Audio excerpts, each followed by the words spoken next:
Hey there, fellow acolytes of the Imperial Magistrate. My name is Freak, and I'm gonna talk my tongue out for the rest of this intro. Joining me today are my usual co-host, Kevin, the succotash, and Sheridan, who barely sits to the trunk who profile enough, and together we're gonna join ISIS. Like actual ISIS. Welcome to the bakagaijinshow. Okay. This stroke brought to you by the arsenic I added to his drink this morning. Oh, that's not no, that's not culture. But I'll give you a hint. You're gonna be a fine ISIS member. So I found out why arsenic is actually poisonous the other day. Really? It's really interesting. Yeah. So one of the molecules in arsenic has a really it tricks. So cells bond with carbon and water really easily. Yeah. But arsenic has a molecular structure that tricks the cells into thinking it's molecularly similar to carbon and silicon and other things and water, which bond easily with cells. And so what it's doing is it's breaking down your cells on a molecular level, because once they bond, it starts to break down cell walls and everything else. So it literally destroys your cells when you consume it. Remember like 10 years. And if that happens enough, like if it gets into your bloodstream and starts breaking down your blood cells and everything else, you literally just die. Like 10 years ago, they discovered an arsenic-based life form, some sort of microbial thing that was... No, silicon. They discovered, and it's not silicon-based, but it does have silicon... It does have a silicon cell wall. No, I swear there was an article about some arsenic-based thing. Maybe there are some single-celled organisms, but they're still heavily that utilize a lot of silicon, maybe arsenic. I don't know, a lot of other chemicals. Sulfur's another one, but the building block is still carbon. In all cases, we have yet to find something that uses something else that doesn't use a heavy amount of carbon. So I was right about. You're half right. I was right about the article being published. It was in 2010, but it was since debunked by NASA. Okay, that would make sense. Man, fucking NASA. Yeah, how dare you be smart? Fucking killjoys. How dare you be smart? Yeah, so I literally just watched a video by Spacetime about this. The possibility of silicon-based like xenomorphs, for example, from the Ridley Scott universe. Yeah. Are actually carbon-based life forms, and that's As one of the reasons. No, I'm sorry, they're silicon-based life forms, which is one of the reasons that their blood is acid, because silicon breaks down really easy. Silicon-based molecules break down easily in water, but they can resist acid like nobody's fucking business. They can resist most acids like nobody's business, which is why it has acid blood. Geiger did a fantastic job. Geiger, right? The guy who designed them? Yeah, H.R. Geiger. Yeah, Geiger did a fantastic job, even going through the biological science of what a silicon life form would look like. I was thinking of the wrong guy. I was thinking about Geiger, like Geiger counter Geiger. No, H.R. Geiger. No. The only reason I know H.R. Geiger offhand is because of John Tron's joke of, did I just see Arnold Schwarzenegger with a comb over sticking out his H.R. Geiger dick while he was playing fucking... I like Geiger for the things he did, personally. No, I just remember his name thanks to John Tron. Yeah, but no, they've thought about silicon-based life forms, and the major hurdles is that while silicon can perform a lot of the same functions as carbon, it has a hard time dealing with water, and water is another one of those, as far as we found, water is one of those other necessary building blocks to life. And so trying to have silicon-based molecules interact with water whatsoever is extremely difficult. Now, on places like Titan, where there's like methane and other acidic elements, you might see single-celled organisms that could potentially exist as silicon-based life forms, but multicellular silicon-based life forms are probably not a thing in reality. Carbon is like the only molecule that allows like the complex molecules necessary for any form of life, at least as far as we understand. Okay, I was looking up something because I remember it. Which, fun fact, you would think that if silicon was a basis for life, that it would have happened on Earth, because our silicon to carbon ratio on Earth is extremely imbalanced. We have way more silicon on Earth than we do carbon. So you'd think if it was possible, we'd see a lot more silicon-based cellular life, but we don't. Maybe we out-evolved it. Possibly. Yeah. It could have started early, but it wouldn't have survived very long. Our atmosphere with moisture and stuff, the water would have broken down a lot of the molecules and prevented evolution. Yeah. Huh. So I remember this conversation made me remember something from Mass Effect. I had to look it up because I thought some of the races were not carbon based. I think they all are. But what was interesting is that some of them, their home planets had dextroamino acid based biospheres and not levoamino based acid. So they literally they can't eat our food and we can't eat their food is basically the only real consequence of that. Interesting. Yeah, our foods are toxic to each other. Yeah. Yeah, I just remember that would tidbit make from sense. Mass Effect. There's a lot of times in Mass Effect you'll go to a bar and there'll be like human drinks and then like Quarian and Turian drinks because they have dextroamino based systems. And yeah, God help you if you mix those up too. Yeah, I'm sure that's a big problem in the universe. Okay, well, look at humans. Look at what humans have done in the past. There are plants who their entire defense mechanism revolves around capsaicin or chemicals or toxins that make the food sour. Yeah. And humans look at those and say, "All right, bet."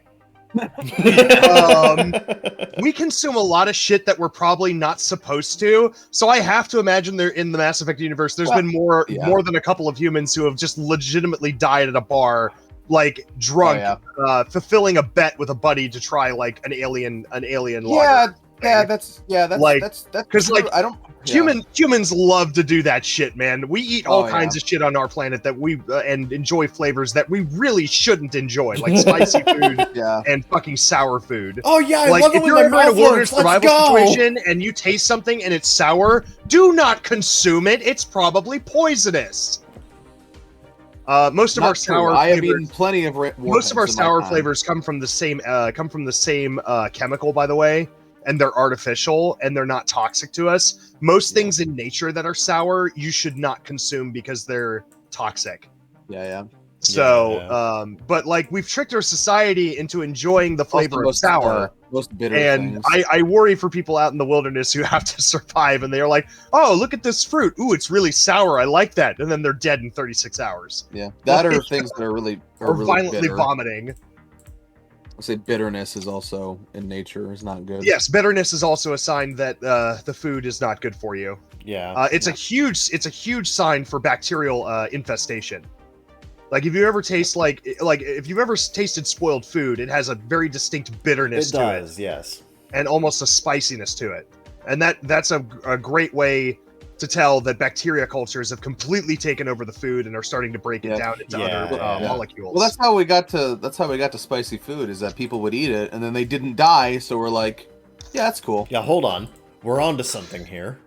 Yeah, nothing wants to be eaten. Yeah, you know. So I watched the well, and then nature has different ways of dealing with it. Like sometimes they'll do the game by numbers where they just produce so many offspring that an ecosystem can't possibly consume every one, so at least one of them is going to survive to reproduce.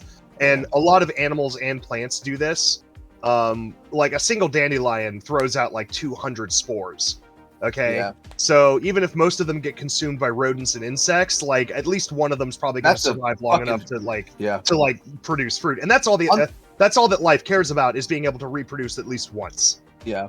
Also, that's great odds for wishes, though. That's a lot of wish me's. Yeah. Well, no, I'm not talking about the dandelion petals. I'm talking about when it and later in the fall when the petals disappear and the actual. Well, yeah, no, I'm confusing two different things. I'm confusing the blowing dandelion thing with the plucking the daisy leaf. Yeah, those are two different things. Yeah. But like dandelions, for example, produce hundreds of spores. Snakes reproduce in the dozens. And snakes reproduce, for example, in the dozens usually, and they'll sometimes even consume the weaker ones for sustenance.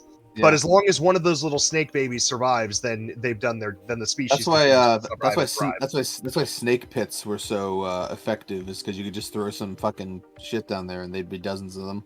And there'd be dozens of them within like a couple of years, or just like a year.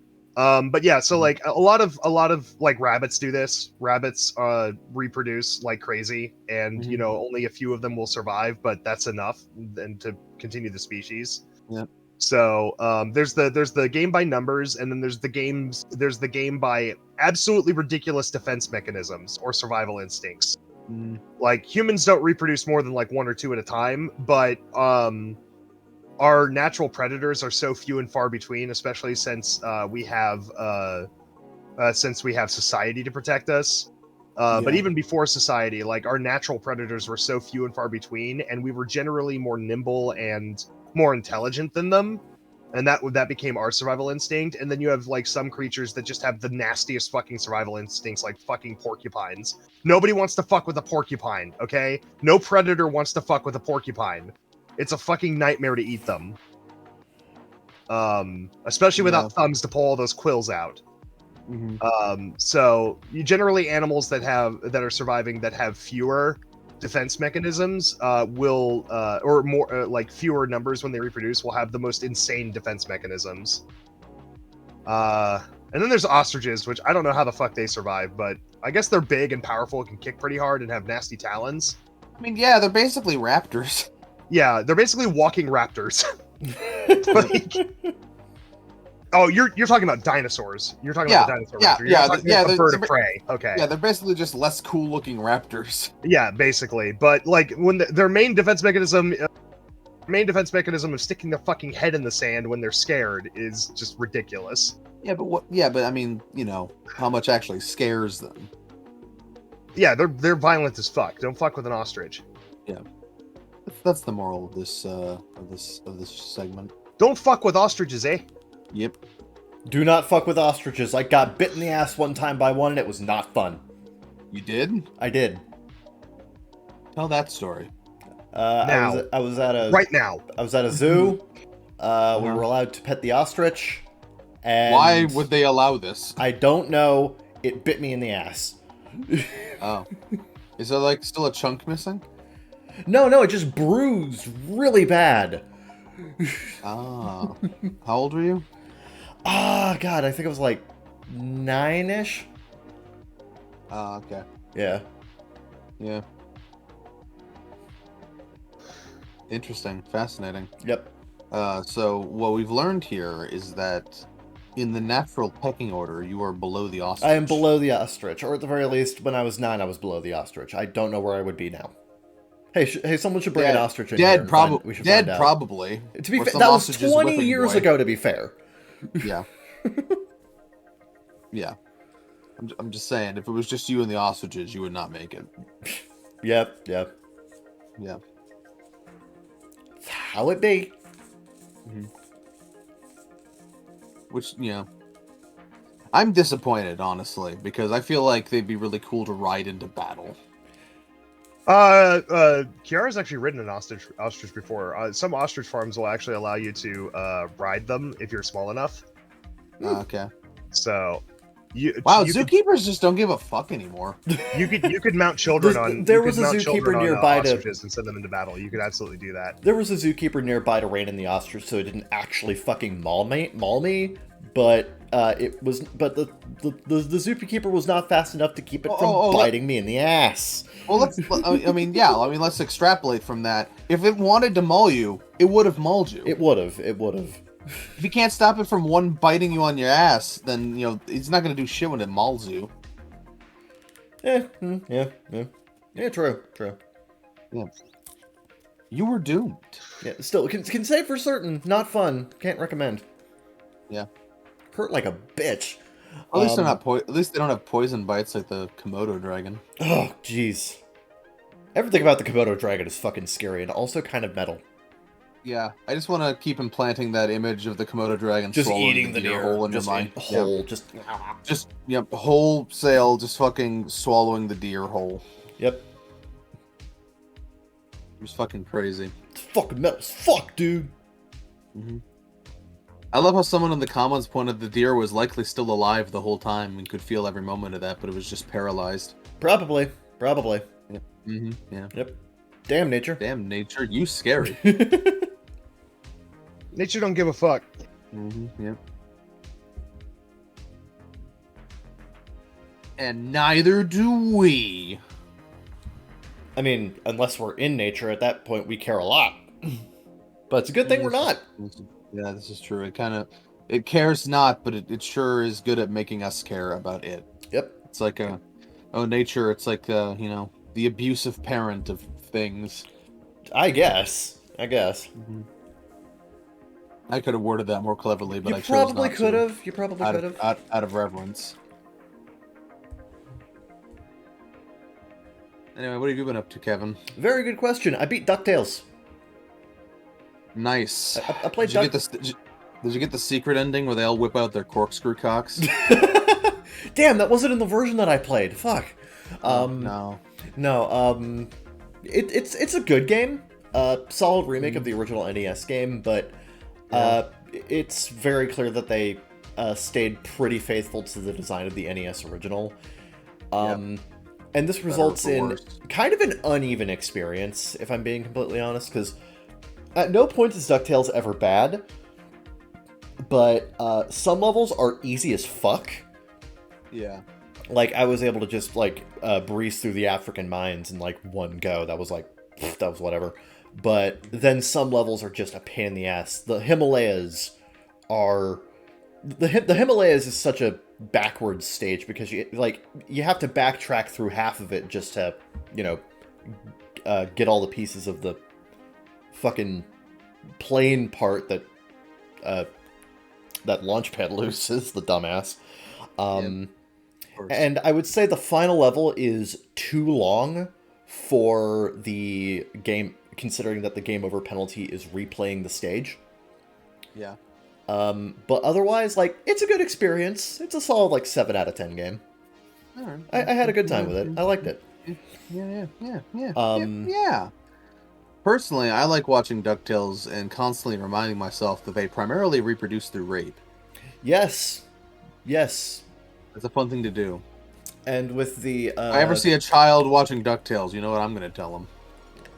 And with the Donald Della incest... that was my theory. favorite 4chan incident of all time, and nothing will ever top it. Yep. It's great. My favorite fucking series of co-threads. It was amazing. Oh, the glory days. DuckTales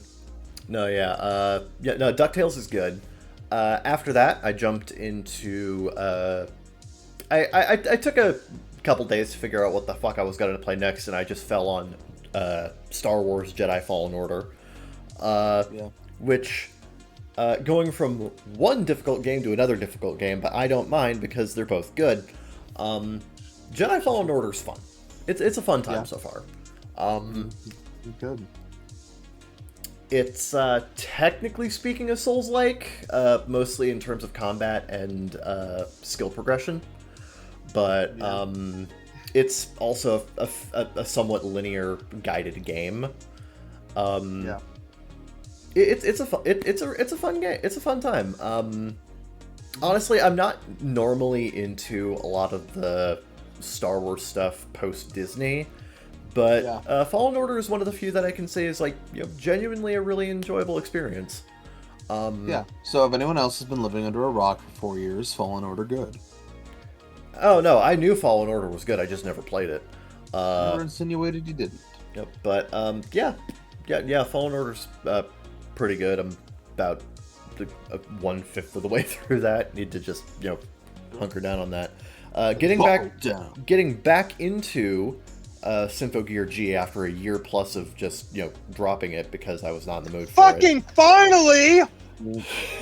Fucking it's the moment you've all been waiting the for. show that everyone keeps telling him is a sleeper fucking masterpiece. No, you've been bitching at me specifically to finish it for like over a year, and I'm just like, only on and off. Yeah, but no, doing that. I'm taking a quick break from the like 5 other shows you have recommended to me and have gotten me into that we have not finished, Mike. But you're the one who said, "Oh, let's not watch Sessao anymore," and then you're the one who said, "Oh, I'm not feeling up to Monogatari anymore," and then you're the one who said, "Oh, I don't want to watch more Bar Rescue," and then you're the one. Hold up. You have always, when I've said, "Can we watch more?" You said, "Oh, I don't feel like it." Because you're a wet fucking noodle. No, God. Except when I actually want to watch those shows again, you're not up to it. So, like, it never, like, Zeke, stop.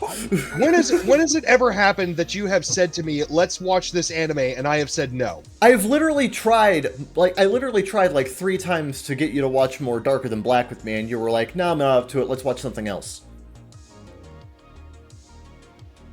Oh, that was like no, that was only like once, and then we haven't revisited it since. I'd be willing to watch more of it now. Okay, cool. You've only done that once. It wasn't 3 times. It was like once.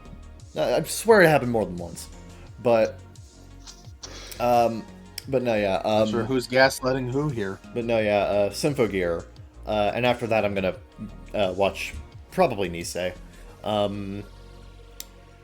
And You're gonna watch Nisekoi? What? No, Nisei, like Nisa Monogatari, not Nisekoi. Nobody would. No. Nobody would assume that. No, that is that is.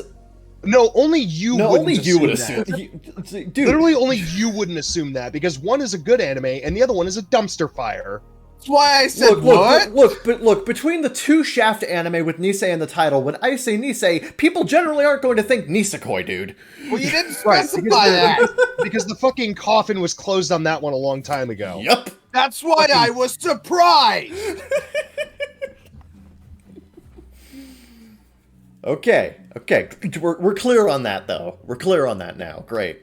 Sure, Well, also because you're a fucking hater. You don't like you refuse to watch Nisa or like Monogatari, which I've never understood why, but you know what? It is a thing. No, I'll own it. It's fine if you have trash taste. It's fine. There's a podcast for that.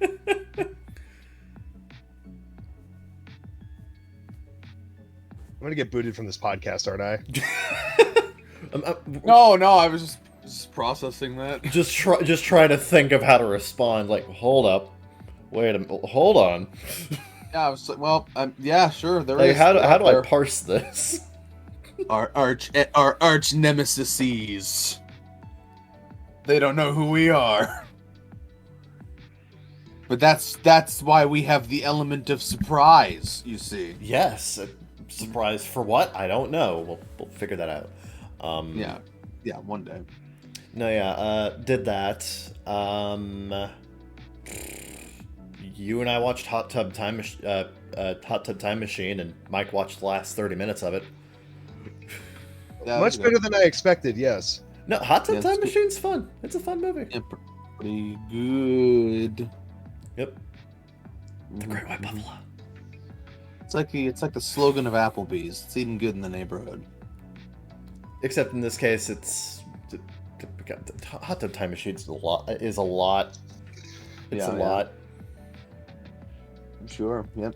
But it was good. I enjoyed Oh it. yeah. God, the next movie is going to be just like the most polar opposite from Hot Tub Time Machine, though. Yeah. Fucking time travel stoner comedy all the way to fucking man-made horrors beyond my comprehension. Like, okay. Sure. Yeah. That's what the wheel's about, probably. The wheel has a lot. The wheel has a nice variety of things on it. It has many different things. Speaking of wheels, here is a prime opportunity. I was going to introduce something last week, but we were just too caught up in whatever we were talking about. Oh, do tell.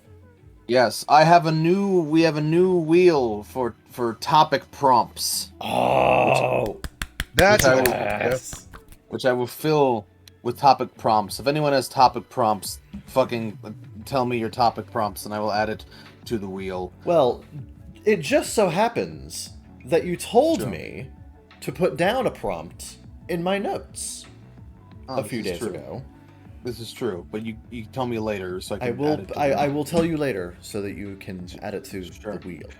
Sure. I only scrambled to write a few things down while I was making this like a week ago. So I'm gonna spin it real quick and find out what we're gonna talk about because Kevin's done with what he's doing, isn't that right? More or less. Okay. It landed on something that we're into that we never talk about. I mean, I talk about damn near anything that I'm into, but Well, what's something you're into that you never rarely ever talk about?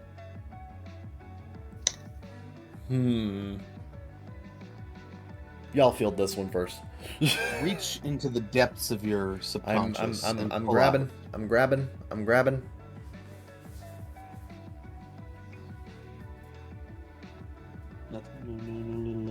Yeah, not really. I'm pretty open with the shit that I'm into, if I'm being real. You don't have a secret interest in woodworking?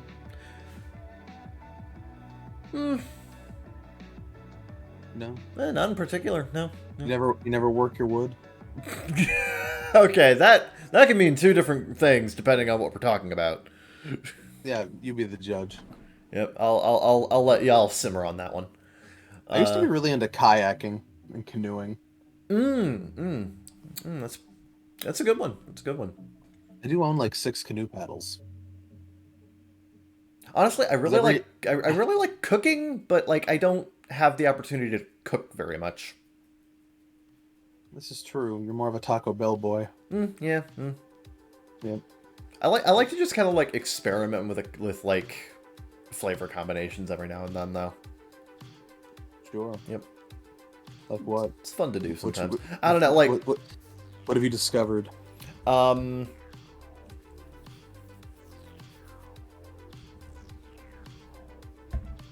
pressure. I mean, there's nothing new under the sun.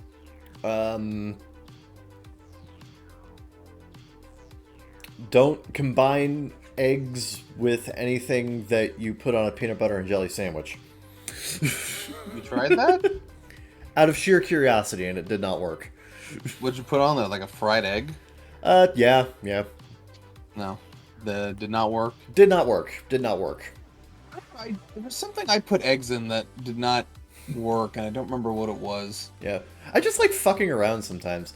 Sometimes I fuck around in like really weird ways, and other times I just, throw an extra thing onto a thing that I already eat normally. Like, that one time that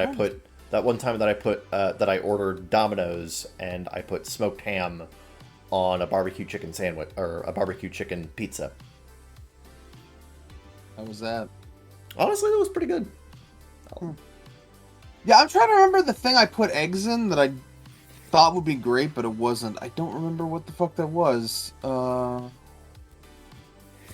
hey, if there's anything, it's me just like fucking with flavor combinations. Sure, when I cook. So, like, I just find the concept interesting. I don't normally eat like that, but every now and then I'm like, you know what? Let's fuck around. See if I find out. Sure. That makes sense. Yep. Sometimes I just try things that I know probably won't work just for the hell of it. Yeah, that would make sense. Yep. Oh god, I'm kind of like Soma in that regard. The wheel landed on how much money would it take for you to swallow a live worm whole? I don't know. What's the lowest amount of money it would take for you to swallow a live worm whole, Kevin? I don't know, like 20. You do it for $20? Yeah, shit. Yeah, why not? It's a fucking worm. I'll hold you to that. Okay, give me a live worm and $20. Let's go. All right, I'll put that on my to-do list because that is something I would love to see and also film.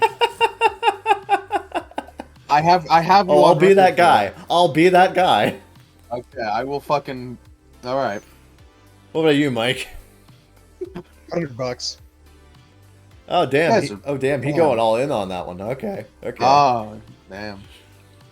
Well, that's a little outside my budget, and also you're not Kevin, so it wouldn't be as funny.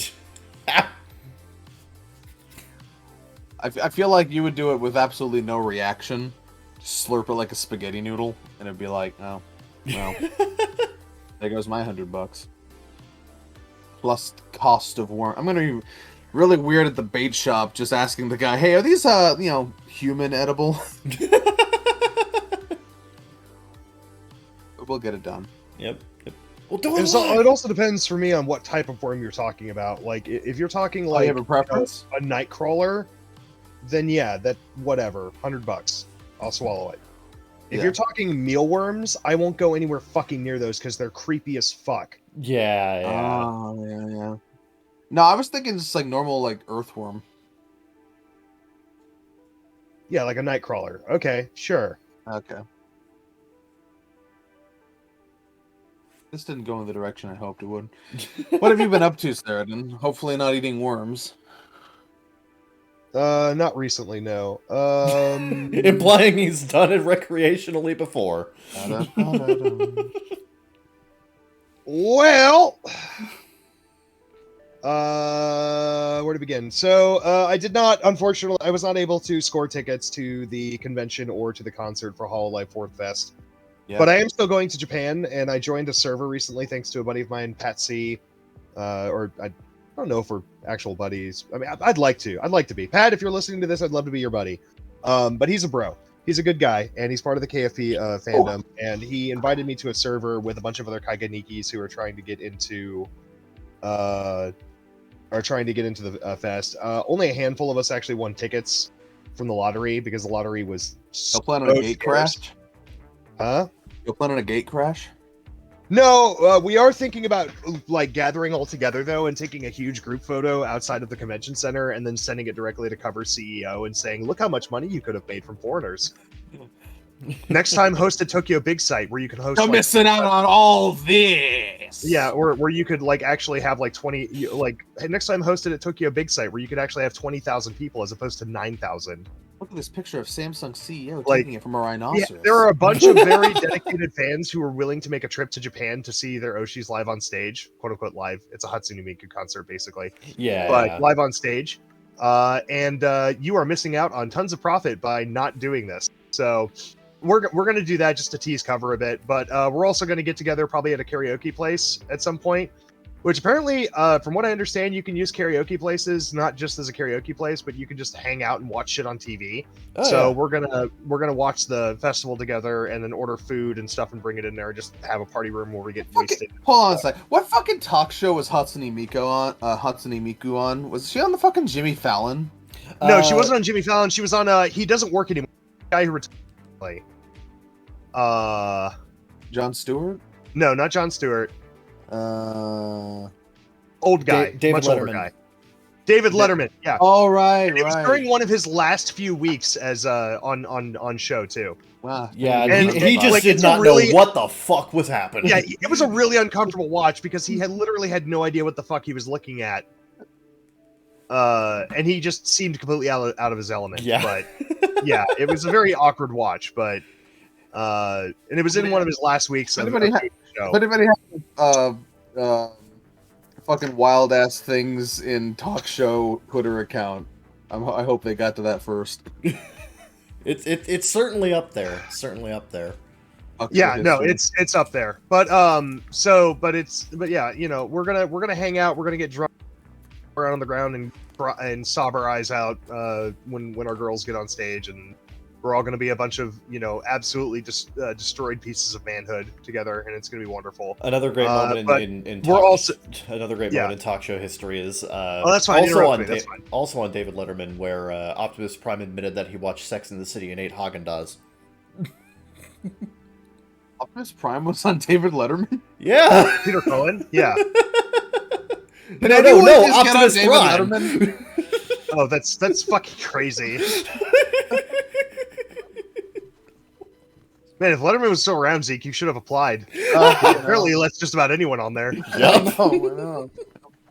But yeah. So I'm still going to Japan. I'm going to hang out with a bunch of other guys who are going to Japan. We're all going to go to amusement parks and eat delicious food, and then egg Cover headquarters. I mean, what? Because they wouldn't let us into their fucking exclusive concert. I mean, you get to egg cover headquarters. I get to Molotov cocktail Nintendo of America if they don't tell me the fucking release date of Advance Wars. Anyway, You and the other 6 people who want that game out must be very angry right now, and I understand. Anyway, but yeah, so I'm still gonna go to Japan and have a good time. I'm actually booking my hotel tomorrow, and so I'll be gone for like a week in March to do that. Other than that, I've been playing the new Call of Duty. Very fun game. If you're looking for a very lethargic and extremely easy first-person shooter to play. Absolutely do it. Wary of PC though, because unless you have a really, really powerful rig, expect crashes and performance issues occasionally. Yeah. But other than that, because it's a next gen game, so just be aware that PC stability isn't the greatest, but it is a very fun game, very lethargic to play. Been enjoying that, and then I've also gotten back into an old classic, Roller Coaster Tycoon. Yes. You And also I actually got bought me. Charmander. Charmander was interested in it because it looks like a really chill game, and it is a really chill Yeah. game. Like for those of you who didn't grow up with this game, the amount of complexity in its algorithms, yes, it's not as sophisticated as like a modern iteration like Planet Coaster, which coincidentally was designed by a lot of the same design team. Um, that moved to Frontier after Chris Sawyer's studio shut down. So, if you're looking for a modern game that does what this game does, Planet Coaster is your thing, and it's a lot more complex. And it gives you a lot more freedom. But Roller Coaster Tycoon is still very fun, and it holds up even today, even with its isometric, pixelated graphics. But the algorithms in it are extremely complex. I actually found a YouTube channel called Marcel Voss years ago, but I'd forgotten about him until a friend of mine brought it up. And this guy will do insane fucking challenges in this game, like trying to beat the first mission of the game with only a toilet. And it's the funniest shit I've ever seen. I love that video. Yeah. He basically hosted a furry convention there by hiring 5,000 fucking entertainers in fur costumes, and then was able to win with nothing but a toilet. No rides, no food stalls, nothing. And it's the funniest shit. But he does a lot of great breakdowns in this game, and this game is actually incredibly complex and very interesting and just very lethargic to play. The two things that, and it's that got clearly one of the always best go together, difficulty furries curves. and shit. It's also got one of the best difficulty curves in all of gaming. Honestly. So, but yeah, I've been getting back into that. Roller Coaster Tycoon Classic, which is 1 and 2 smushed together with UI upgrades and some quality of life improvements, is very good. And it's like $20 on Steam. If you ever want to go play a really good retro game that still holds up well today. Yeah, I also noticed with RCT Classic, it also supports high refresh rates. Yes, it does. It's optimized for modern PCs. Yeah, I'm just distracted by the fact I don't think I've ever known anyone to use lethargic as a positive word before. Not lethargic, but I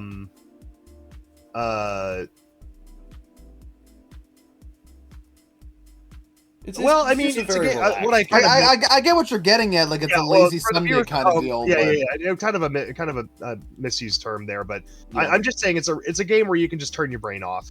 And I've needed a lot of that recently. I've been working on one art project or another, stressing out about my fucking travel to Japan, playing a lot of Magic and stuff like that. And it's really nice because these games I can just come home to and completely turn my brain off and just laugh at. I'm also getting very close to beating Elden Ring. I finished Ronnie's questline and married her corpse. It was great. Oh, awesome. I hope you're very happy together. I'm very happy together. She's a hottie. Anyway. Did you defeat the Elden Beast and become the Elden Lord? No, but I'm married. No, I haven't done that yet. Oh, did you get married? Oh, yeah, I got married. I'm no longer maidenless. It's wonderful. Yeah. But yeah, I'm finally getting close to beating Elden Ring. I just need about another 20 levels or so, and then I'll be ready to conquer the game, beat the game with a melee build, with a bleed melee build, which apparently the last third of this game is just designed to punish melee builds. Like, good, it's National Lego Day. Ooh, nice. But yeah, no, getting back into Elden Ring a little bit too. And I'm at the final boss, and I just need to gain a few more levels and some better equipment and stuff, and then I should be able to pretty much tackle it. I'm also going to get a friend to help me because at this point I don't care anymore. I just want to beat the game. Sorry. Breaking news from the Bing trivia quiz. Justin Bieber sold his entire music catalog? What the fuck? How did I not hear about this? For $200 million. That seems incredibly low for one of the biggest pop stars in the world. Yeah. Yeah, interesting. Yeah, I'll have to look into that later. I mean, 200 million is 200 million, and for any average human, that'd be insane amounts of money. But like, that means he's just like who could like do a tour and make that much, do 1 year tour and make that much. Yeah. Like that seems like an incredibly. I wonder if he's just getting out of music. He might be. He honestly might be. Yeah. Like, which is good. Like, something I've always appreciated about the Japanese idol industry, one of the only things I appreciate about the Japanese music industry is that generally Like you're hot shit for about 3 or 4 years, and then most girls and guys get the fuck out of the industry and then go live a normal life. Yep. Being under the spotlight all the time turns you into Britney Spears.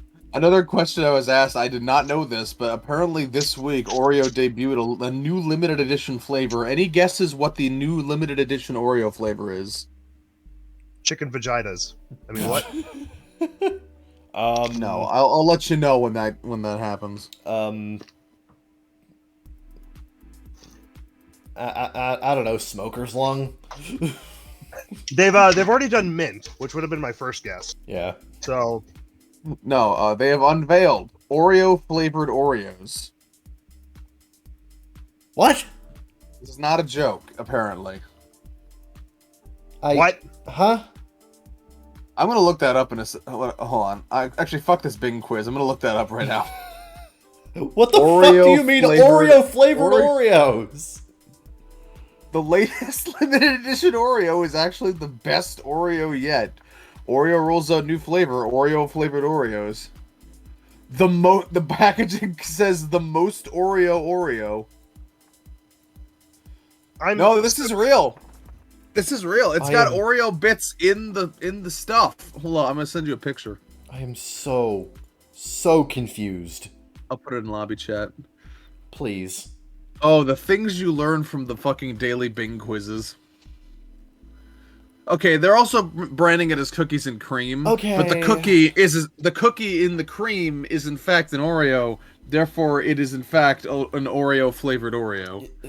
My Jesus. I kind of want it now. Our entire fucking, oh my god. I want it, and I have a Walmart gift card, so I could probably snag this. I mean, let me know how it is. Introducing our newest limited edition Oreo cookie, the most Oreo. Gasping emoji. You can get this more Oreo cookie features Oreo. This Oreo cookie features most stuffed cream with bits of Oreo wafer. With a cookie so meta, it's only right we're dunking into the metaverse with our very own Oreo-verse. Hold on, is this fucking... Oh, this is an NFT fucking real. thing. That couldn't have passed the corporate boardroom. There's no way. It's the tweet. Also, no, this is not actually an NFT thing. It's, hold on.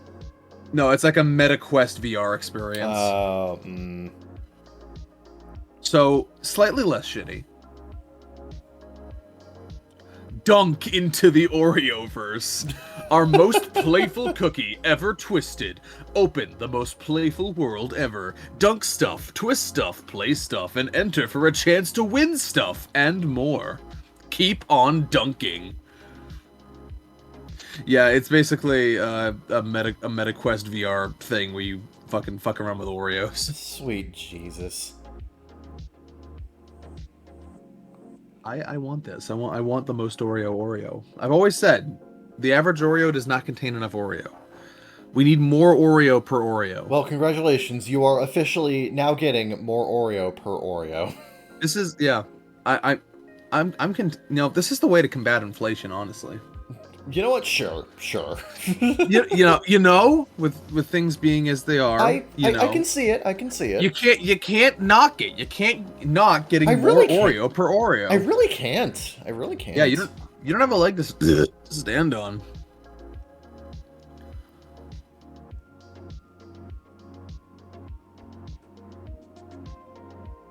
To help launch the Oreoverse, Oreo tapped Martha Stewart. That's a sentence. Oreo tapped Martha Stewart and Ryan McAllister, her gardener and quarantine buddy. Sure.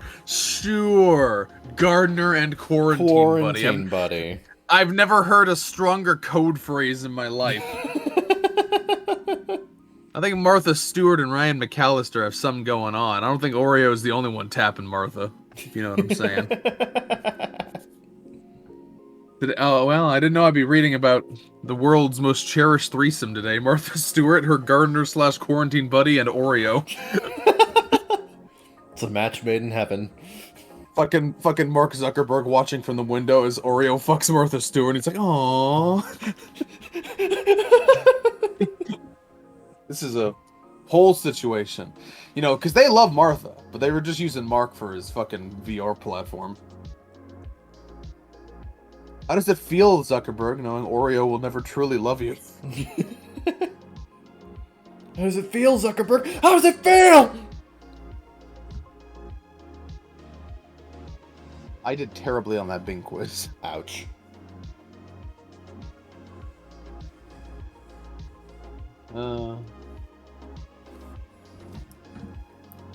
Anyway, you were done talking about what you've been doing, Sheridan? Yeah, I Who knows don't have about much it? else to Yeah. say. I All don't right. have much else to say. Yeah. Wheel time. Next fucking micro topic. Let's go.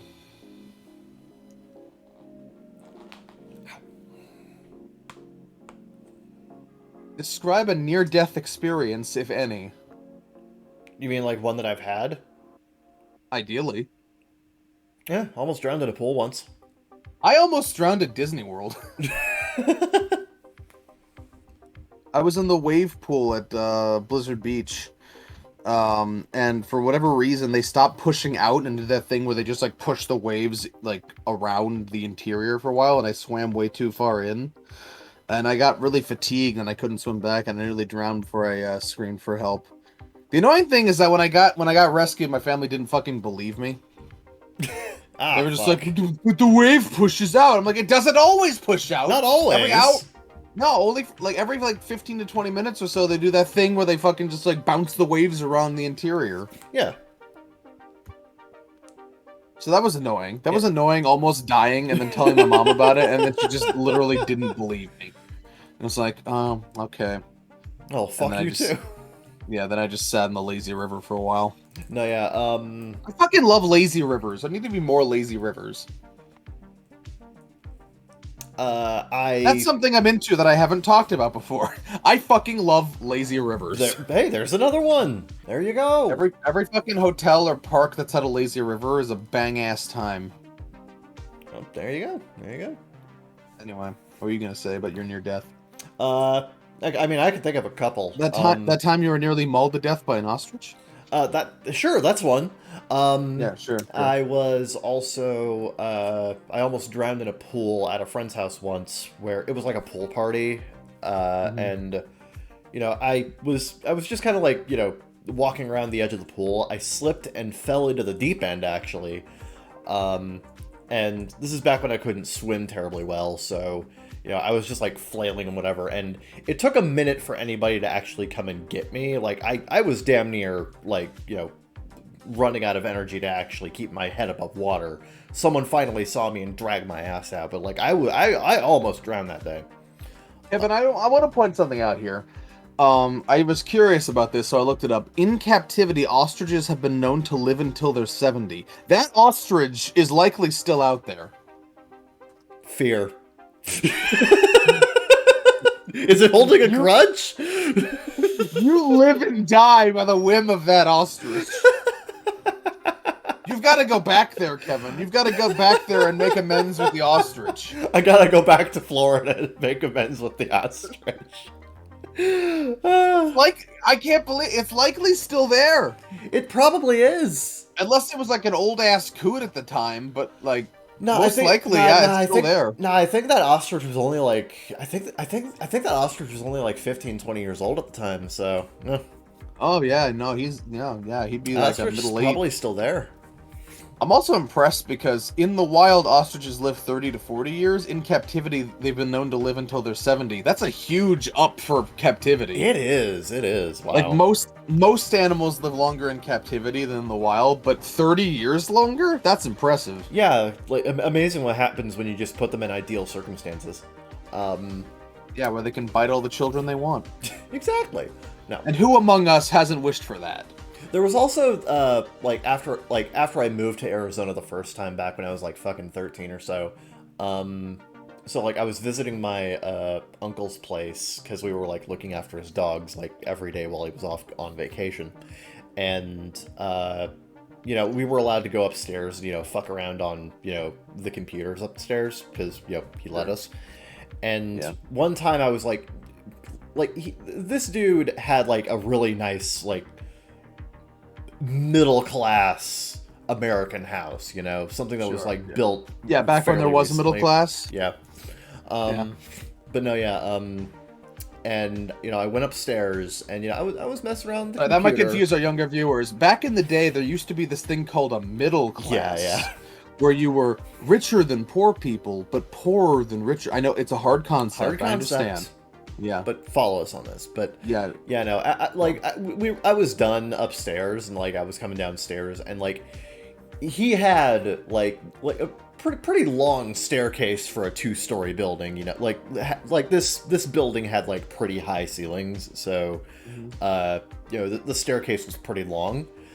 I tripped about halfway down the staircase, and if I hadn't caught myself with one hand, I would have broken my neck. Oh. Like it was actually positioned to where if I had missed one step with my hand, I would have broken my neck and died like instantly. So yeah, almost died there too. I also want to point out, Fucked my wrist up like nobody's business, and I couldn't like hold a pencil for a week. But yeah, that happened. Okay, yeah, you almost died or whatever. Anyway, male ostriches apparently have 8 hearts. What? Yeah. That's crazy. How many do female? Or why is there a divergence? Why male and female? Like yeah. How many hearts do female ostriches have? Huh? How many hearts do female ostriches have? Only 4. Jesus. No, it's 4 chambered hearts. Which they're not special. And like just the men have 8 chambered hearts? No, they have 8 hearts. But are we sure these aren't just like different species that happen to look the same? I can't find out if female ostriches also have 8 hearts. It's not coming up here. Damn nature. I did learn that a cockroach has a 13-chambered heart. Jesus. That's a lot of chambers to fit in there.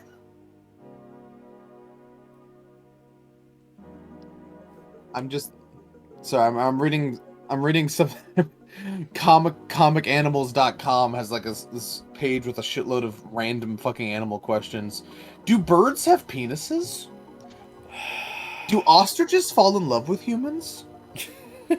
Why do ostriches have 3 stomachs? 3? How many fucking organs do you have? Jeez. There's a box of organs with a fucking head and legs attached to it. This is very quickly turning just into Dark Harvest from Invader Zim. What animal has... Giraffes have no vocal cords. Anytime you see a talking giraffe, that's a lie. That's a scam. They are gaslighting you. Okay, alright.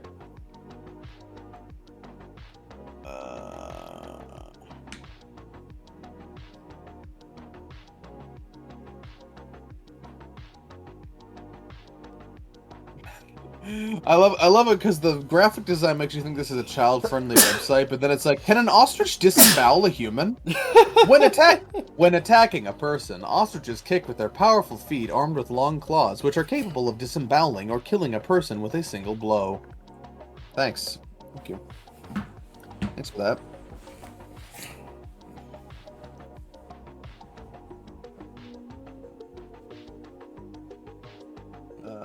The leech has 32 brains? What? The leech? Huh. A leech's internal Are they structure... just like fucking spiders where they're they don't actually have a brain, they just have a bunch of nerve connectings that act as a brain throughout their whole body? Probably. A leech's internal structure is segregated into 32 separate segments. Each of these segments has its own brain. A leech is an annelid. They have segments. Oh, so every segment of the leech has its own, like, brain. Okay. That's horrifying. Hmm.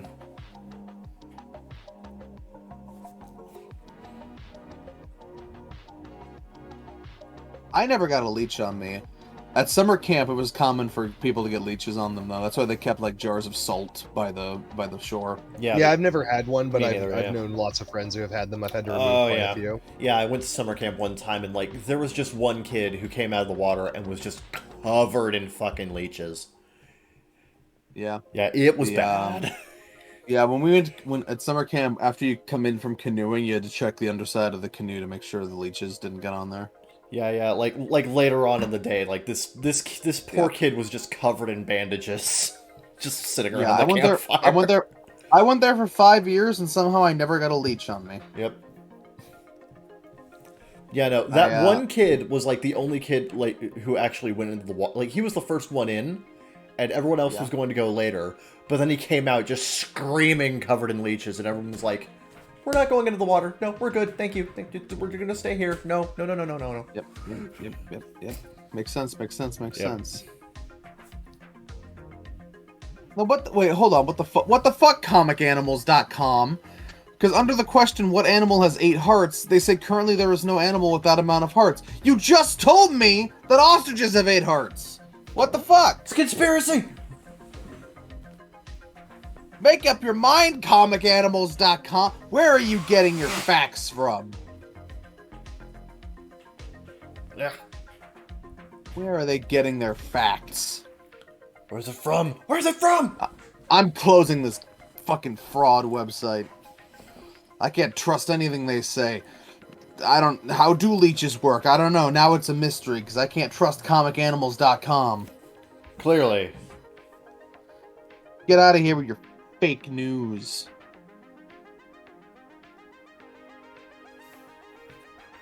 Anyway, my turn. Yes. In the last week, I've gone through most of Black Mesa. I'm in the Zen levels now, so I'll be done with that. Yes. Soon. Very pretty. Murder on the frame rate. I turned down some things. It's fine. Yeah. Yeah. So I'm almost done with that. Dread Templar came out of early access. I bought that. I'm gonna start playing that soon. I bought the Dead Space remake. I've done like the first 2 chapters of that last night. It's a pretty good time. We'll play more of that. And then on Tuesday, SpongeBob the Cosmic Shake comes out. So that's gonna be a weird 2 games to play side by side. But yes, I'm gonna be doing that. Other than that, not a whole lot. I've fallen behind. I'm only watching like fucking 3 shows this season, and I'm still falling behind on them because I just have not been in the mood. Yeah. It's how it be sometimes. Chainsaw Man was really good last season. Again, this is coming from somebody who doesn't read a whole lot of manga, so I have not read the original source material. So whatever qualms people had with the adaptation, I don't have because the show itself works. Sure. Is it a perfect show? No. But when it's good and when it's shocking and when it's interesting and unique, it really excels at all that. And then there are some points where it's just like kind of generic as well. But wait a minute, I just realized you fucking skidded away from the near death fucking question. Oh, which one would you like to hear about? There's multiple. I have about 15. I don't know, what's your favorite? Quote unquote. Give me just a second to think about which one's a good one to tell. Everybody's got a favorite, Kevin. It's like it's like battle scars. Everyone's got a favorite.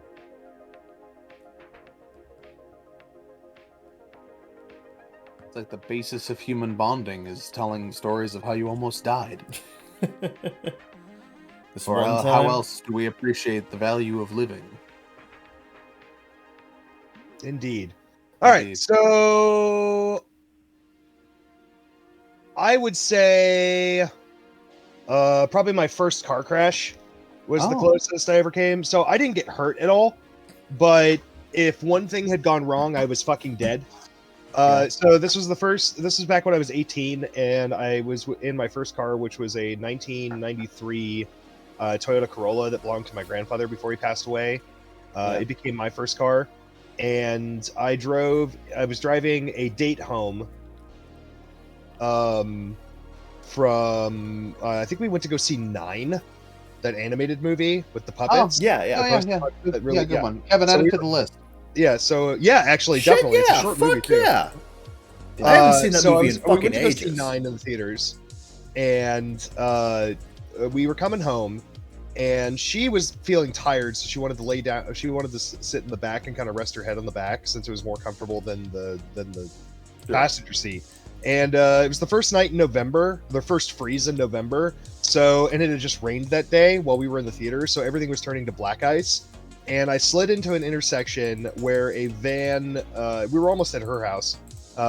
Slid into an intersection where a vehicle, a van, slammed into my driver's side at like 30 miles an hour, and basically bent my car in two. And spun us around in the intersection, and then he took off. And I was fine. The first thing I did was made sure she was okay, and then I counted 10 fingers, 10 toes, 1 penis, and a heart, and I was like, all right, I'm good. And then I slowly got out. I think you didn't count 8 hearts, so you'd be an ostrich. I crawled out through the passenger door since the driver's door was completely crushed, and the car was bent. And my seat was sideways underneath me. So like it had turned like 90 degrees, like sideways, so that I was sitting on the side of what normally would be the side of the seat. But I was fine. I crawled out of the car, and she puked on the side of the road because she was scared and dizzy and everything else because we had spun around a few times. No, yeah, understandable. She puked. I threw her a blanket because it was cold. And I just waited there. A good Samaritan came by and said, dude, did that fucker just take off? And I was like, yeah. And he was like, I'm going to go find him. So he chased after him. Police showed up. And he looked at me and my girlfriend at the time said, where's the driver? And I said, I am the driver. And I kid you not, he double takes a look at the car, looks back at me and says, you're the driver? And I was like, yeah. Are you okay? And I was like, do you need medical attention? I was like, well, I'm not dizzy. I didn't hit my head. I don't feel like I have a concussion, and I don't have any broken bones. I guess my chest hurts a little bit, but I think that's just from the airbag. Yeah. And he's like, okay, well, we're going to have an ambulance look at you. But I've seen car crashes that look half that bad where everyone in the car died. So... Like, he was honestly shocked that I survived with no scrapes, with nothing on me. So the Good Samaritan comes back a few minutes later and he says, so I found the car ditched at the bottom of the road. And so he took the police down there and they ran the plates. Turns out it was a stolen vehicle. Which is why the guy abandoned it and ditched, because he knew the cops were coming immediately as soon as he had hit me.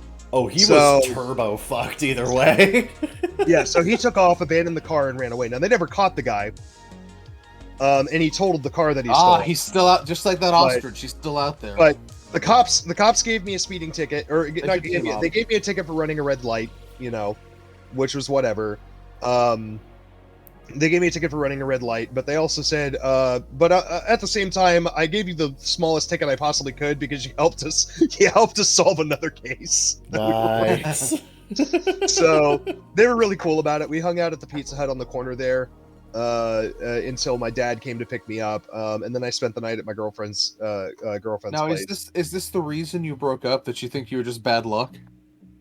No, we broke up because she was trying to cheat on me. Oh, ouch! With my sister's boyfriend, and my sister. Oh, is that what? Fuck. Yep. You've lived a storied life. Yeah, there's ups and downs to getting involved with lots of people and being very social. Yeah, but she was trying to cheat on me with my sister's boyfriend, and when I found out, I confronted my sister and I said, "Did you know about this?" And she said, "Yep." And I was like, "Is this the sister that's been disowned?" Yes. Okay. No, not the one that's been disowned. The one that disowned us. Okay. I decided to retaliate because I decided. I love that we have to specify. Because this one disowned me because I decided to retaliate. Because she basically told me, "Yep, she's fine with it. I'm fine with it, and it's her life, so it's up to her." I'm like, I'm your fucking brother, and you're okay with this? What the fuck? Yeah.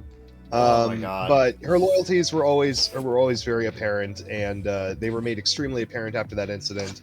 Now after the car crash, we were still good for a couple of years. It wasn't until a couple years later that she decided to cheat on me, or she was trying to cheat on me or whatever.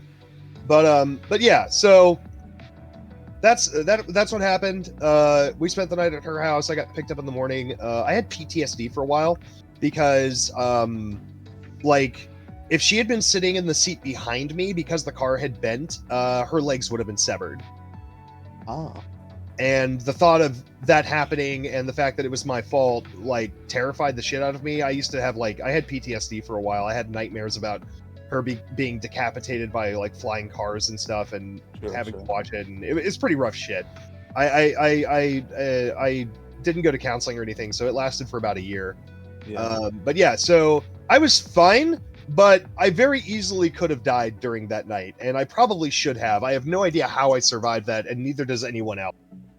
Yeah. I apologized to my dad for crushing the car, and my dad was just like, "I'm just fucking glad you're okay. Yeah. That shit looks gnarly. Like, I'm just glad my son's not dead." I took one look So, at that and was like, fuck him. fuck the car, are you okay? Yeah, fuck the car, man. I don't give a shit. But yeah, so that was the first and only time I've ever been at fault for totaling a car. So, Neat. but yeah, so that's probably the most exciting one. Yeah. That I've been through. But I've been through Cool. several. I almost drowned in my neighbor's pool when I was 6. And I almost, like, there's some other ones that I'm not even aware of because I was an infant when they happened. But yeah. Yeah. The world's been trying to kill you from day one, huh? Yes, and every person in it. Yep. Kevin, do an innocent whistle. I can't whistle. I can't whistle either, bitch. What? Ah! Ah! You're nothing but a disappointment. But you can't whistle either. I never expected myself to, so I'm not disappointed. For more disappointments, stay tuned to the Baka Gaijin show.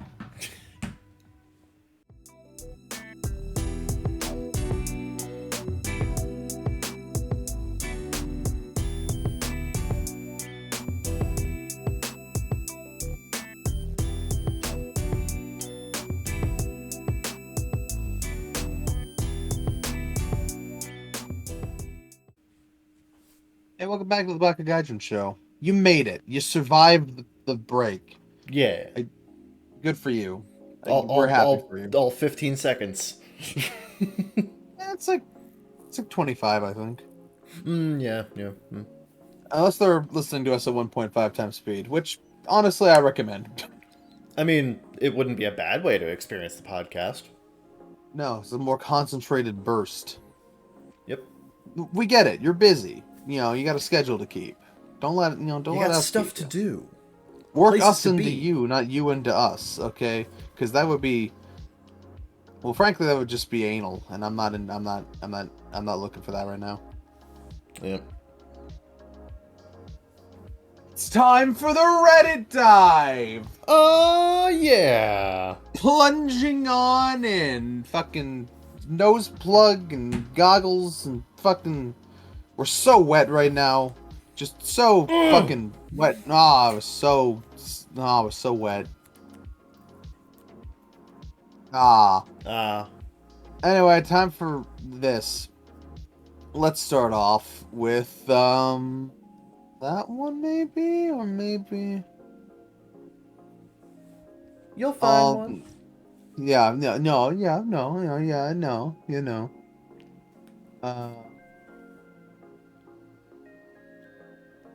That could be interesting. Okay. Medium Tifu. Let's start with a medium Tifu. Okay. Today I fucked up. I shat for so long I dislocated my knee. Jeez. Starting off strong. Shitting has always been an issue for me. No matter what anti-constipation measures I take. Oh god, is this poop knife guy again? Probably not. No matter what anti-constipation measures I take, I still find myself straining and panting like a woman in labor. And they spelled labor with a U, so they might be British. We'll find out. Potentially. As I birth my chocolate log. Please don't describe it that way. Don't. At boarding school, we were expected to shit on schedule. Boarding school. That's another. That's another British hint. What? Every morning It's another notch in the British. at boarding school, we were expected to shit on schedule every morning after breakfast. Of course, we had the ubiquitous school tracing paper to rip. Tracing paper? Is that No, what no. is that what they call it in a different place? No. Tracing paper is a thing. What the fuck are you talking about? Kevin, what the fuck are you talking about? Tracing paper? For asses? I mean, not for asses. That's what he's talking about. To rip up / wipe our arseholes. Arseholes? Arseholes? British alert! There's no way! There's no way this guy ain't British! I mean, I don't know why they're using tracing paper to wipe their ass. That's what I'm talking about, because I know that tracing paper is a thing, but he's talking about it in a butt context. Yeah, I don't... You made it sound like that was normal. No, God, not that. Personally, I feel that timetabled turds is a ridiculous expectation for anyone. Agreed. Let alone the chronically constipated. But still, I was ushered into a cubicle and told to drop the proverbial kids off at the pool. I don't like how many euphemisms this guy has at the ready. A spoonful of vile cod liver oil awaited anyone who failed to perform. When did you live? Jesus. This sounds like a time that doesn't exist anymore. Like, what was this, like the fucking 1950s? Do you live in Matilda? What the fuck is happening? Anyway, a spoonful of vile cod liver oil awaited anyone who failed to perform, so naturally I lied and said I had indeed had passage, as matron made us call... What? This guy's childhood was written by Road Doll. The fetid stench of 19 other prepubescent boys suffocating covered up my own shitty shortcomings. A cacophony of plopping, farting, and flushing was the soundtrack that kicked off our day and helped me conceal my lie. In the evening, I would go to the toilet and try to squeeze one out, not in a good way. After an hour of straining and grunting, I would manage to have passage about 1 day in every 3. I'm now 45, and every 3rd day remains my current success rate. I generally spend around an hour at a time on the throne. Ordinarily, I will shift my weight from side to side every few minutes to keep the blood flowing. A few times I've stood up and then immediately decked it like the Queen's God on a hot... Yeah, this guy's so British. On a hot day, shifting around in the seat periodically keeps these incidents rare. Normally I am vigilant and following my pooping protocol. Today, however, I was too engrossed with my Suguru puzzles. Suguru? Suguru? Suguru? Suguru? Look that up. Is that a real thing? Or did he just does he mean mistake? Sudoku? Maybe it's a thing we don't know about. Look it up. Engrossed in my Suguru puzzles to remember to shift my arse every few minutes. Instead, I went an hour stock still, legs pressed up against the toilet seat, a lack of blood flow making my legs into little more than hairy pool noodles. No, Suguru puzzles are a real thing, apparently. It's a weird Japanese logic number puzzle. Huh. Oh. I stood up to flush the toilet and immediately wobbled around uselessly. My legs were completely numb. They really didn't feel like they were part of my body, it was surreal. Just like a mini horny teen pre-masturbatorily compressing his own hand for a more luxurious anonymous wank, I too had given myself a stranger, albeit accidentally. I flailed about, numbly taking some tentative steps like a newborn giraffe. Almost immediately, I started to fall. My limp spaghetti legs had clearly had enough. As I fell, I whacked the side of my leg against the bath, somehow knocking the kneecap out of place in a sharp, agonizing pop. My wife ran in to find a pathetic crumpled heap of a husband on the floor, trousers and pants round his ankles, cock bobbing up and down with each pained sob, hairy legs splayed out at unflattering angles, noxious odor filling the room. Worst of all, what she would later describe as wads of toilet paper atop a mountain of turd was still clearly visible in the porcelain crime scene. If she questioned her vows at that moment, I don't blame her. Thankfully, she was able to help me manipulate the kneecap back into place so no medical professionals would be subjected to the sensory smorgasbord of my bathroom at that moment. My kids, however, were not so lucky, running in shortly after their mother. Thankfully, they found it all absolutely hilarious, even squabbling over who got to flush the pan, though as usual it took 4 or 5 flushes to shift the brown behemoth away. I have no doubt they will delight in relaying the entire story in excruciating detail to everyone they've ever met. Luckily, I have no dignity left to lose. Right now I am icing my knee, which is still throbbing. I'm feeling sorry for myself, even though I'm so lucky to have an amazing spouse who insists she still finds me attractive despite recent events. At least I had passage before kneecapping myself. I get a 3-day rest before my next intestinal steering. TLDR, legs fell asleep on the bog, kneecap paid the price. I hated every last bit of that, and I need you to know that. What a way to start. God. Well, I had fun. Yeah, you were the one fucking reading it. Sure. Yeah. Maybe get some medical attention for how horrifically constipated you are? I'm pretty sure there are pills for that. Something's going on there. Yeah. Something's wrong there. What's your take on this, Sheridan?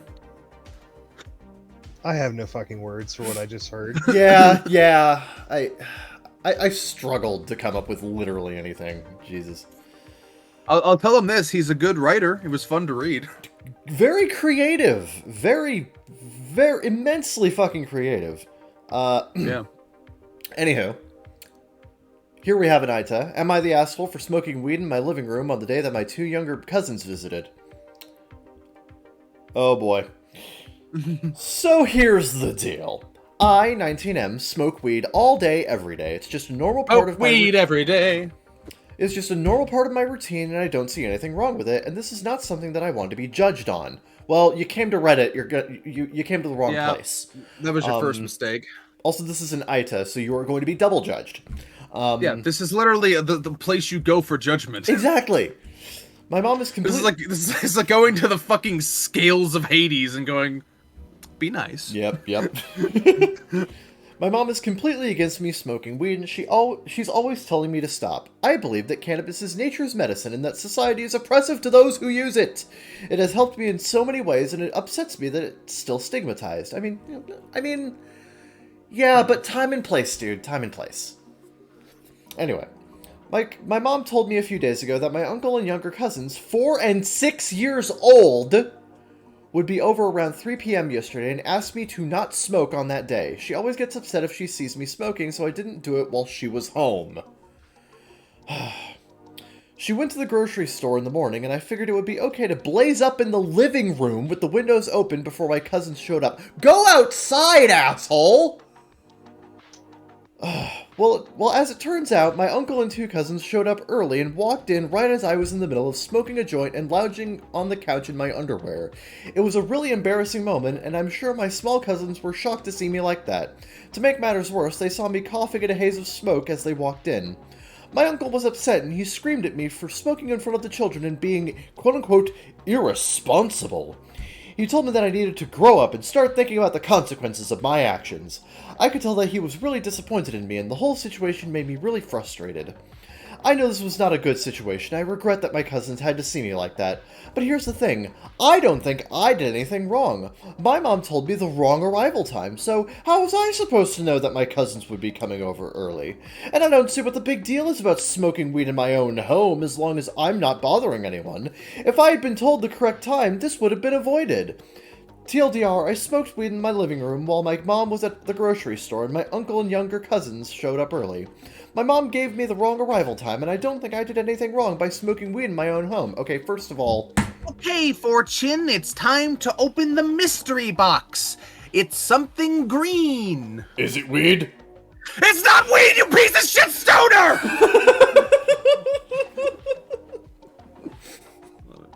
Okay, first of all, it's not your house.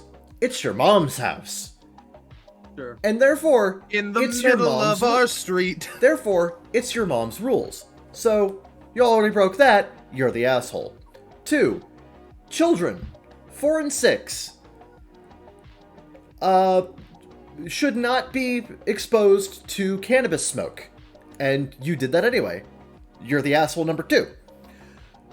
Number 3, you were deliberately told not to do the thing, and you did the thing anyway. You're the asshole number 3. Like, you suck, dude. Yeah, No, I'm going everyone sucks here. He should have been told the right time. Maybe. Does she normally allow him to smoke weed? It doesn't seem like it. It seems like she's against it, but, like, not enough to do anything about it normally. Yeah. Well, then I would try to read the room and understand that. Like, if she's not okay... Well, there was no room. No one was there. Well, but if she's not okay with it, then that should pretty much instantly tell you that, you know, you should fucking listen to her. And even if she didn't give you the right time, that you should expect some kind of resistance if you're doing that anyway. Yeah, no, sure. He should expect it. I'm just saying, that's why I said everyone sucks here. Right, yeah. I think his mom's rules are stupid. I think she fucked up by telling him the wrong time. But I also think he is irresponsible. He's deeply irresponsible and kind of a dumbass. Yeah, I go everyone sucks here. Yeah, sure. I can go that way. Yeah. Yeah. All right, let's see here. I would read top comment, but it literally got I'm gonna skip. deleted I'm and gonna skip it. everything I'm gonna skip mine this today. Okay. Okay. Okay. Just Alright. between me, just I will between just me and commentate. Zeke. Sounds good. All right, fair enough. By the way, so what I wanted to say about that, look, if you live in somebody else's house and they're clearly not okay with something, you should try your best to avoid it. Not just keep doing it and break the resolve. Yeah. For example, my mother hates the fact that I smoke in the house. She doesn't like it, but I made a deal with her. I came to her and I said, look, I will only ever smoke in my room. Not that I ever didn't smoke anywhere else but my room, but I said, listen, I will always keep my door closed. I will keep my window open. I will keep the fan on, and I will keep my room closed. Are you okay with that? And she's like, not really, but that is as much as I'm willing to wiggle on it. And I said, okay, I appreciate it. And we made an agreement. There you go. Compromise. But it doesn't sound like he's ever had that conversation, or at least I don't know. And there's never been an agreement made. It's just kind of like, yeah, you're kind of just feeling like it kind of just feels like you're strong arming her. Yeah. By just not listening to what she has to say or listening to her wishes in her own house. You're not the boss. And you should at least extend the respect to her to like ask, is this okay? And so, you know, if she comes at you and says, okay, like you didn't read the room, you weren't courteous to, you decided to prioritize your own hobby, and your own needs over the needs of not only the home, but the guests. I don't know. I think that's just, I think like he's the way bigger asshole in here. I don't even think the mom's an asshole. Yeah. No, I do. I think she's policing her adult son's actions in a way that's in her own home. Yeah. Yeah, I think it's an irrational policy to have. On what grounds? Because there's nothing wrong with it. It's not hurting anyone. I don't know, man. Smoke of any kind is pretty harmful. Makes the house stink. It first of all makes the house fucking stink. Sure, but you're missing a crucial element. I don't live there. Well, I mean that's fine, but I'm saying you have to take this from the homeowner's perspective because they're the ones paying the bills. They're the ones who have charge. Sure. But you're missing a crucial perspective. I don't live there. Well, then your perspective is incredibly selfish and therefore meaningless. But okay. Yeah. But you're missing the crucial element. I don't live there. I know. Everyone sucks here. Nah, I disagree. But all right, okay. we'll agree to I disagree. wouldn't want to live in that house. Therefore, it sucks. I wouldn't want to Sucks. live in it because it has a fucking asshole living in it who thinks that the smell of skunk in I it. said he was an asshole. He sucks too. They all suck. No, she doesn't suck for wanting certain things for her own home and wanting, like, Yes, whatever. she does. Zeke, do you own your own house? You ever owned your own apartment or house? You know I don't. Okay, well then your perspective is fucking meaningless. No offense. But like, anyway. Everyone sucks here, including you. Yeah. All right. And just for that, here's a wedding one. No! You piece of shit! Oh, Am I how the the asshole? tables have turned! Am I the asshole for doing a mild prank at my brother's wedding? Throwaway, because both my brothers know my account. My brother got married last week. It was 11 guests and just a 15-minute wedding at the beach and then a lunch at a nearby restaurant. They wrote their own vows. I switched out the ones he wrote for vows written by an AI. Normally, him and his wife would find something like this funny. I put the original vows in my own jacket when I switched them out from the best man's jacket. I was going to go get them as soon as my brother figured it out and saw the vows that didn't make any sense, but he didn't find it funny. I did, but no one else did. I got asked to leave the wedding and not come to the lunch. There was only 11 people there besides the justice of the peace and the photographer. There was not even video, so there was no record of the vows being gibberish, but my younger brother told everyone, and the rest of the family and other people like her family and friends are mad even though none of them were invited. It was honestly a joke, and 1, would not have been done if it was a big formal wedding, and 2, if my brother and his wife hadn't found this kind of humor funny in the past. I certainly did not expect anger and crying, or for this to get blown out of proportion. Is everyone overreacting, or am I the asshole? I'm asking, honestly. Okay, so I mean, okay, so here, like, so, yeah, they probably find that stuff funny and normally.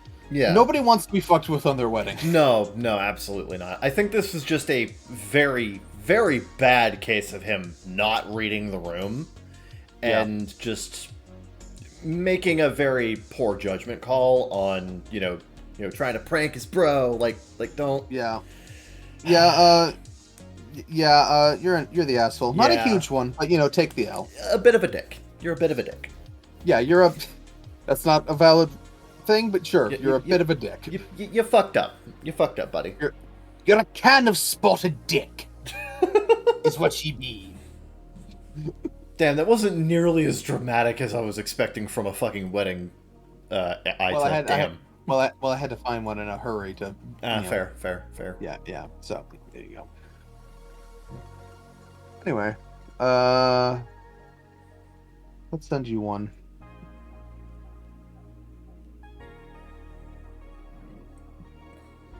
Bing bop. Alrighty then. Am I the asshole for breaking my sister's laptop? I wonder. Do I need to read this? Do I really? Anyway. Yeah. So my sister, 29F, and I, 22F, stay at home. I have a work from home job I got. He said WFH. That took me a second. I have a work from home job I got 3 months ago, and my sister is applying for college abroad and is currently at home. No, they're both female. Oh, 29F and 22F. Oh, fucking petty bitches. My sister. Okay. My sister and I got into an argument today about the fact that she wears slippers inside the house. Who the fuck? No, it's her house though. She gets to set the rules. Okay, we're not okay. Okay, no, if she doesn't want slippers in the house, then it's her house. We're Indians, and we do not wear slippers in our home, but what pisses me off is that she wears the same slippers on the terrace and veranda, where cats pee and poop, birds poop. It's dusty, filthy, and we keep our footwear in the veranda, so it's unhygienic. Sorry, I can't take seriously the problems of anyone who owns a veranda. Go on. She also uses the same slippers inside the washroom and then walks inside the rest of our home to the kitchen and hall, and I told her at least 20 times till now, on multiple occasions, not to do that. She can do whatever she wants in her room, but the living area and kitchen are shared spaces and she needs to treat it as such. I told her it's inconsiderate she's acting this way on multiple occasions, that she needs to buy slippers to use just inside our home if she wants, but as of now she's making the house dirty, and the rest of us shouldn't have to compromise because of her. I told her she's almost 30 and needs to act like it. I know she's worried about turning 30 and being unemployed, but she's not acting her age, acting immature despite being told something multiple times. Oh my god! Today she was walking in the kitchen with the slippers again, and I snapped and asked her to take them off. She laughed and brushed me off, so I went to her room and took her laptop and came to my room and locked the door. I wasn't going to go through her laptop or do anything with it. I just wanted to annoy her because I've tried being mature and reason with her, but she just doesn't listen. She got furious, started yelling outside my room, and started banging my door so hard I thought it would break. I told her I would not give it back until she takes those slippers off. We both argued, and she said she took them off. Wait, hold on. And she said took them off, and I told her she can take the laptop from my window. She came to my window and yanked the laptop out of my hand. The laptop hit the window, breaking a bit of the laptop hinge, but the laptop is completely fine. She yelled at me that I took her things. She's still using the slippers, by the way. Oh, God fucking damn. She is very mad at me, but I am not at all sorry because she needs to act like a mature adult, which she is not. But I wanted to ask, am I the asshole? Fuck both of you.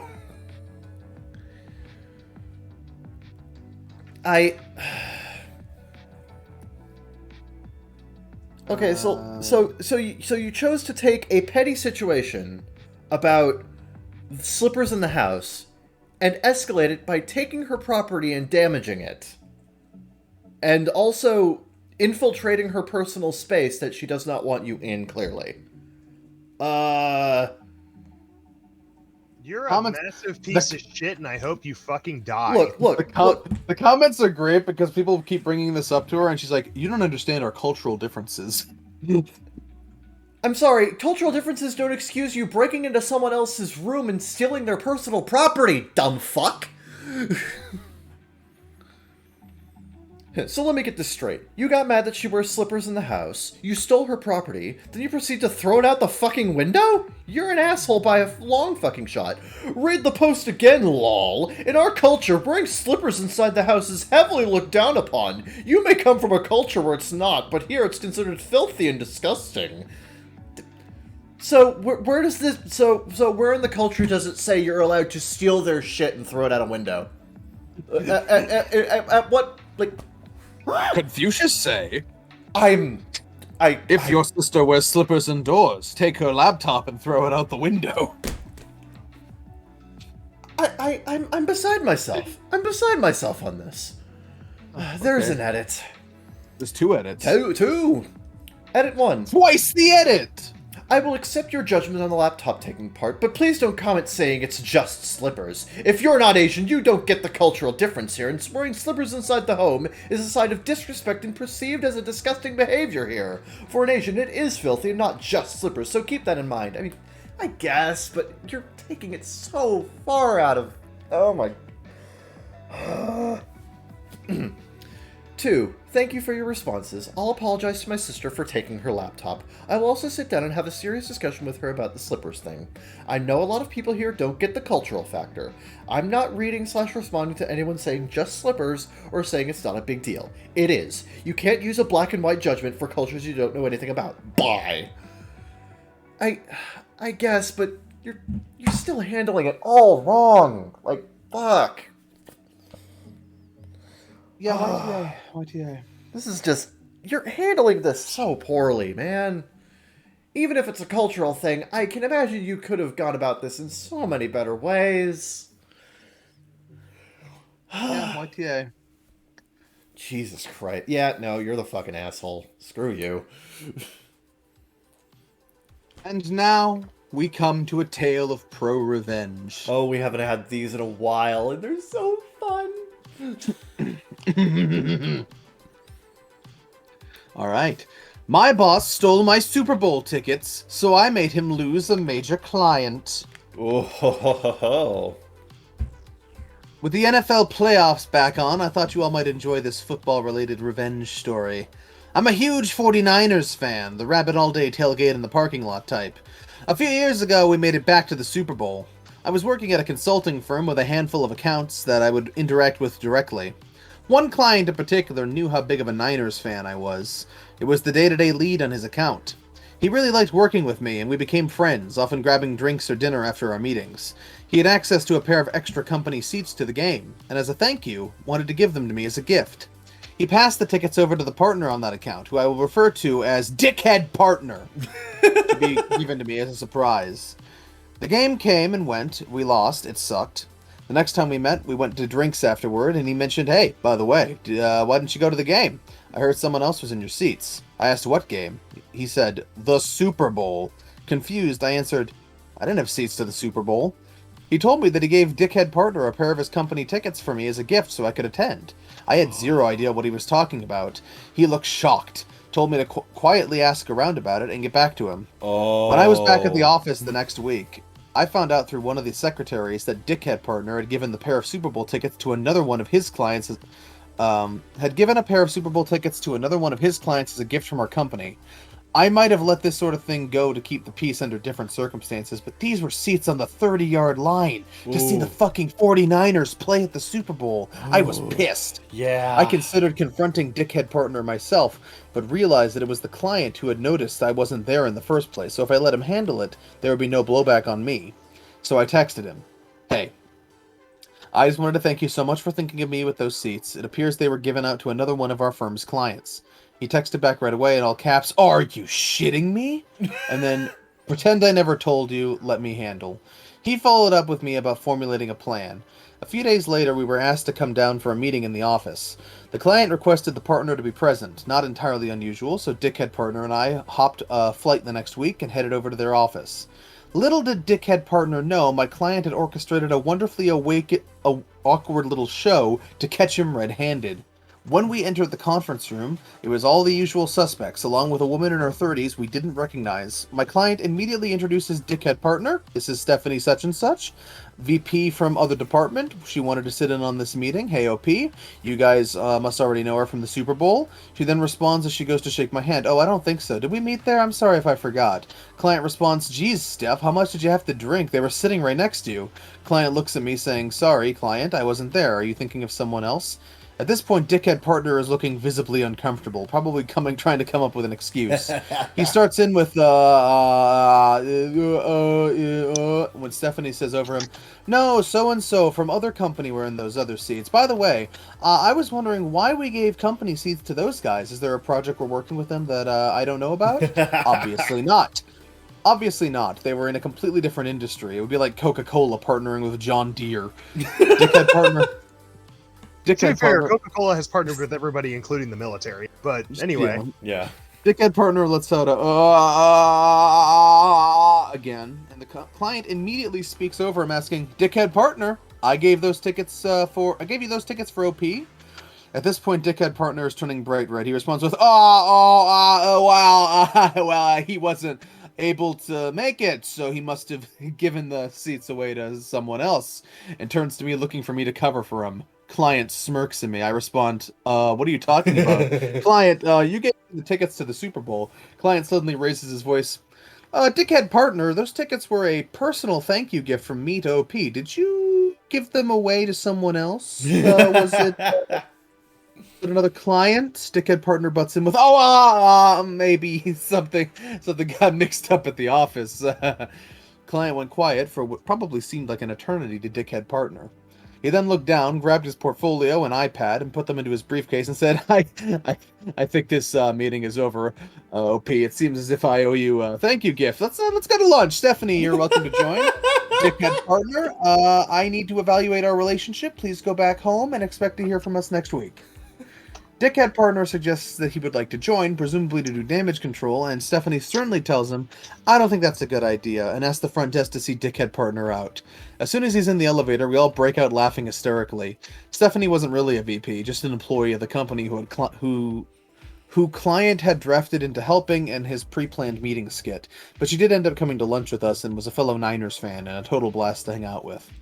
On our way to the restaurant, I got a desperate text from Dickhead Partner saying I needed to cover for the firm and that we should discuss when I got back.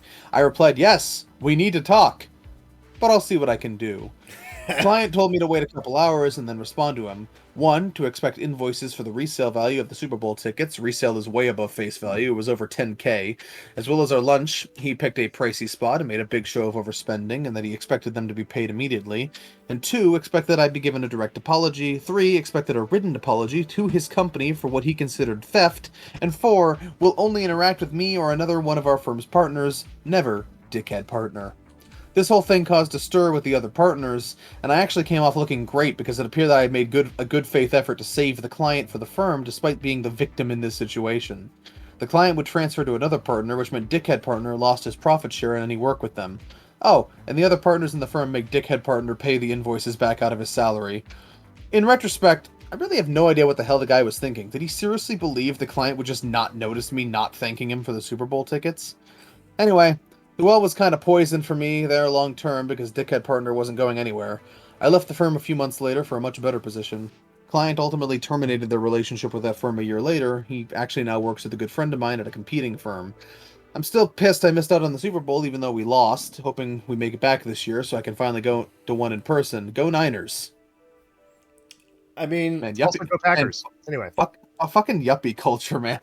you lost the Super Bowl ticket, but man, you got a hell of a story to tell.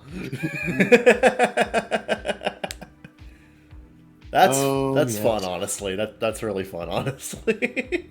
I love how they were just all in on it. They were just like all just conspiring against this dude. It's so good. Oh yeah. Oh yeah. Oh, that's fun. That is a lot of fun. Yep. Let me just copy paste. Yep. Hopefully copy paste works correctly. It does. It does. It's time for a medium Tifu. Oh boy. These are always fun. Today I fucked up by abruptly stopping my volunteer work with pelicans, probably ruining my career. Don't fuck with the Pelicans, man. Made a throwaway to get advice on this elsewhere previously, but it's become clear it's more of a Tifu than anything else. I studied zoology in university, and as part of our degree, we're supposed to get a certain amount of field experience. Also, most good zoos and animal internships demand it. So, when our ornithology professor mentioned a volunteer opportunity with pelicans through some local group, I thought that sounded cool and I signed up, and was one of 2 students chosen. It was supposed to be us 2 and a professional helping to band younger pelicans for research, where you slip a little band around their ankle that's unobtrusive to the birds but useful for tracking purposes. Yep. So the 3 of us got out to the island for a long day of pelican banding. That doesn't sound good. The professional showed us how to do it and how to deal with an uncooperative pelican, and then I gave it a try on one and did it right. But then the 3rd pelican I tried it on vomited all over me as I was doing it. I let it go and started gagging and felt really nauseated. My whole lap and shirt were covered in it and the smell was horrendous. I just sat there retching and tried to wipe it off, but not to much avail. After a few minutes, the professional said, "Hey, come on, we've got a lot of work to do. I've been puked on too already, nothing to worry about." But I said, "No, I'm not going to go get puked on 10 more times today while doing this. I can't handle that." He got annoyed and said, "Really? You're going to leave 3 people's work with just 2 people for the day? We said it would be messy work." I thought, well, not this messy. I'm going to put a laugh track there. Okay. Okay. So I just sort of sat there for a few hours while they worked and tried to distract myself from my vomit-stained shirt with my phone until it was time to leave. The trip back was hell too. They both stunk so bad I couldn't take it. Needless to say, my professor is mad at me, but I'm not sure what I was supposed to do. I would have gotten sick myself if I had kept at it. Just today, I met with him to try and smooth it over with him. He said he understood why I felt sick, but that I probably wouldn't be getting any other volunteer opportunities for the time being. Which, since those seem to be needed for internships and jobs, means I might be screwed. TLDR, volunteered to ban pelicans, but quit once one puked on me. Probably ruined my career aspirations. Top comment is pretty clear about it. Honestly, if you can't handle that, being a zoologist probably isn't your best career choice. Mm-hmm. Or vet, or doctor, or parent. I used to be like that. You get used to it. I used to immediately vomit at even the sound of vomiting. Had kids and can clean up poop and vomit and it's no big deal. If you really want to pursue this field, you might want to work up on building your tolerance. Oh, yes you do. Yeah. You picked the wrong career path. Yeah, like, I'm sorry, I'm not sure if you know this, but animals are fucking nasty. Every fucking animal is nasty. Like, you gotta get used to it, buddy. You can't be a pansy. You gotta just go for it. Like, come on. I am, yeah. Medium Tifu again. Ah. Today I fucked up by sending my 10-year-old to school with psilocybin mushroom chocolate in her backpack. Psilocybin. Okay. Whatever the 10-year-old fuck that school is. with psilocybin mushroom chocolate in her bathroom. Who the fuck starts a Backpack. conversation like that? I just sat down. Context. I'm a pretty well-respected business owner in my community, involved in lots of groups and even had a run for public office. I also occasionally eat psilocybin mushrooms, mostly to keep depression and anxiety in check. Okay. Last week, my 11-year-old's backpack... Wait a minute. But the title says 10.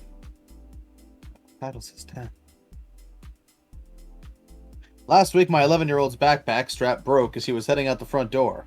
I grabbed a travel backpack from my closet, hastily emptied it of its contents, which were mostly just coins and receipts, and handed it to her.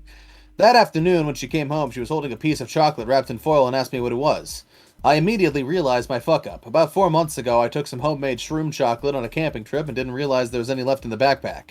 I had emptied it and put the rest in a safe place, but had missed a couple. They must have been zipped up in a pocket. I asked if she'd eaten any, and she said no. I opened one and broke it in half and saw peanut pieces in it, so I didn't eat it. She has peanut allergies. The peanut pieces were actually mushrooms. The piece she was holding was still wrapped, so I asked her what she'd done with the one she'd opened. She said she wrapped it back up and put it in the backpack. I searched the backpack but came up empty-handed. I dug through it several times and couldn't find the chocolate. I asked if she'd given it to someone or dropped it somewhere or thrown it away. She swore she'd put it back in the bag.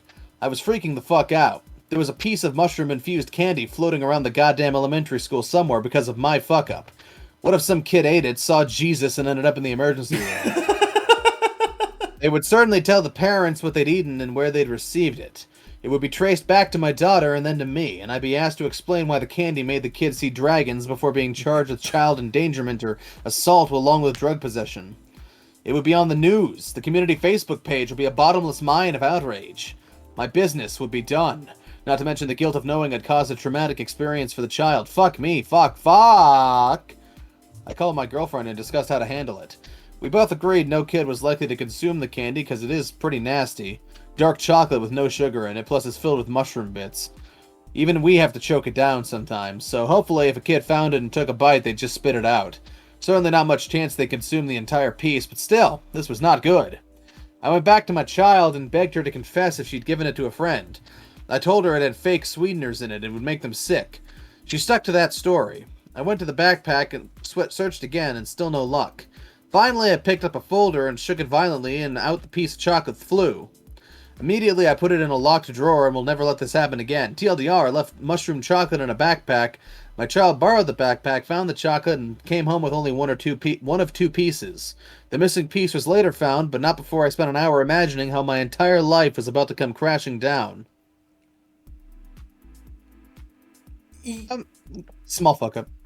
Yeah. See, if this actually went anywhere, and if anybody had actually consumed the chocolate, then I would have seen this as a medium or even a large, honestly. Depending on the result, yeah. Oh, yeah. But honestly, a lot of this fuck up just comes from the fact that she took the mushrooms to school, not that anything actually happened with them. And yeah. Thank God your daughter has a peanut allergy. I can't believe I'm saying that, but Yeah. This is the one time this has that literally saved her. That literally saved her. I'm gonna write that down as potential title. There we go. But no, yeah, this is more of a small one, honestly. This is more of a small one. Yeah. Anyway. Yeah. Time for another item. Yep. Am I the asshole for deciding to watch my grandson over my son's dogs? Okay, family member told me to post here. Why would your family member tell you to post here? You should post this on Reddit. Lol. It'll be funny. It'll be funny, huh? It'll be funny, eh? My F52 husband, M56, and I have 2 daughters. They are both great kids that are successful, accomplished, and I couldn't be more proud, but leave very different lives. We all still live in the same area, the area I raised them at. One, female 25, travels extensively for work and has an on-again, off-again boyfriend, and the other, female 28, is married and has a 3-month-old son. My daughter with the 3-month-old works full-time and is going back to work as her maternity leave is ending. I work part-time, but offered to watch my grandson at my house while they were at work. I quit my job, which I'm okay doing. We recently had a sit-down about watching him and my daughter, and husband gave me a list of rules. One they stressed was no animals around the baby. That one was a bit of a surprise and conflicts with the needs of my other daughter. I asked why. They cited safety. I accepted them because I wanted to watch my grandson and be involved in his life. My other granddaughter that travels for work has a pair of dogs. No, daughter. Oh. Oh, what did I say? You said granddaughter. Oh, my other daughter that travels for work has a pair of dogs.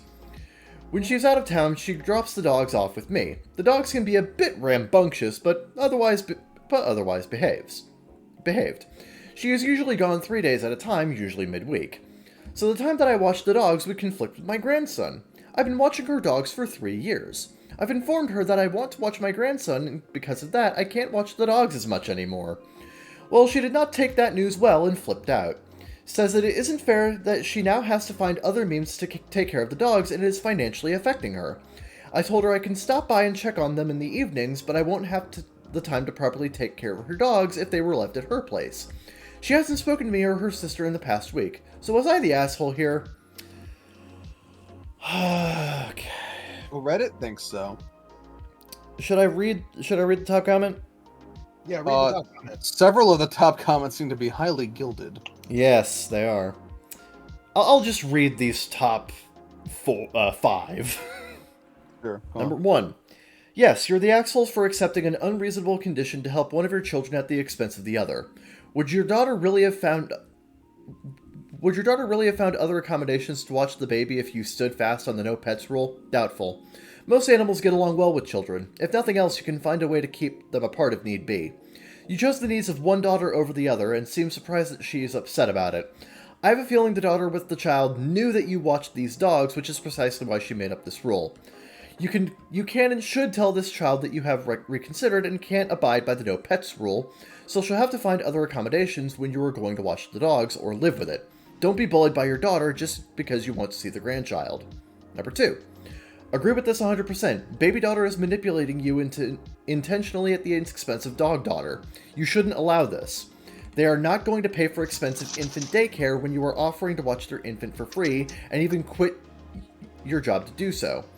This will cause a permanent rift in your family if you don't fix it now. 3. Or they could just not want animals around a 3-month-old baby, especially when they aren't around to watch. It doesn't have to be a manipulation. We have no way of knowing if they would find alternatives because that wasn't in the OP, and I haven't found it in any comments yet. You're assuming a lot based on nothing. Edit. Please don't spend money on awards. Award them more! Award them more! Award! Number 5. Hold on. It's number 4. Okay. Yeah, I don't understand why everyone is looking at the mom as a villain. Two rambunctious dogs around a 3-month-old with one adult in the room is not a great combo.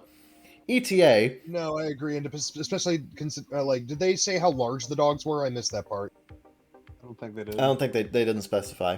They were rambunctious. But yeah, anyone who's had a baby and excitable dogs or whose parents did that with no issue, that's awesome. I'm genuinely happy that it all worked out for you.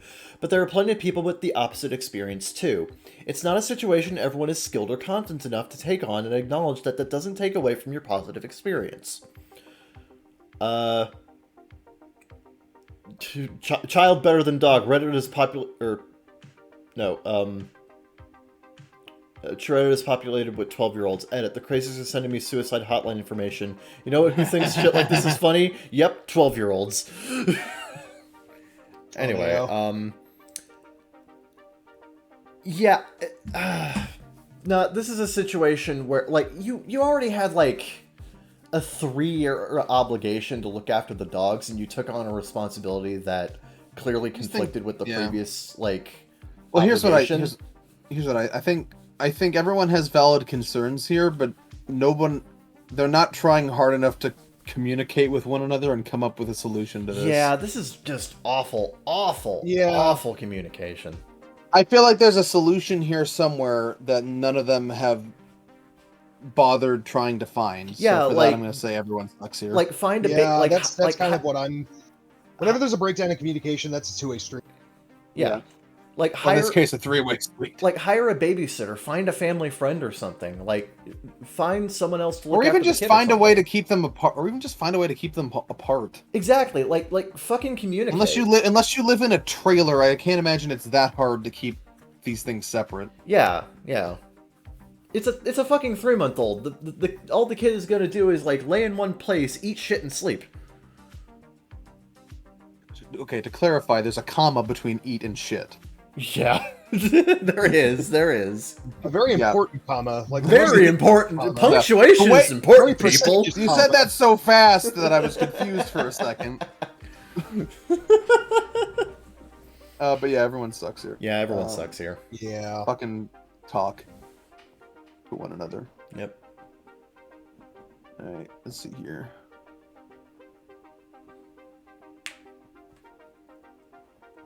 Ah, fuck.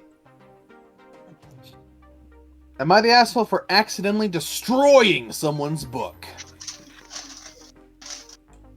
Depends on how accidental it was. Oops, I accidentally threw it into a wood chipper. I don't know. And also which book it is, frankly. Last week, I borrowed one of my friend's books. Yeah, it was like a rare 1700s Bible, handwritten Bible. Oops.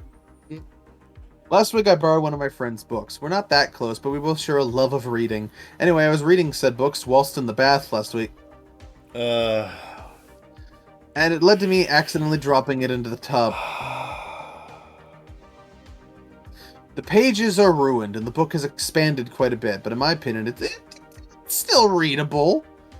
Of course, though, I still felt very guilty, and I offered to replace it. She refused and said that I shouldn't worry about it. Accidents happen, after all, but now I found out that she's going behind my back and telling all our mutual friends about... She isn't saying it directly. She isn't saying it directly, but she's heavily implying that I didn't try to do anything about it.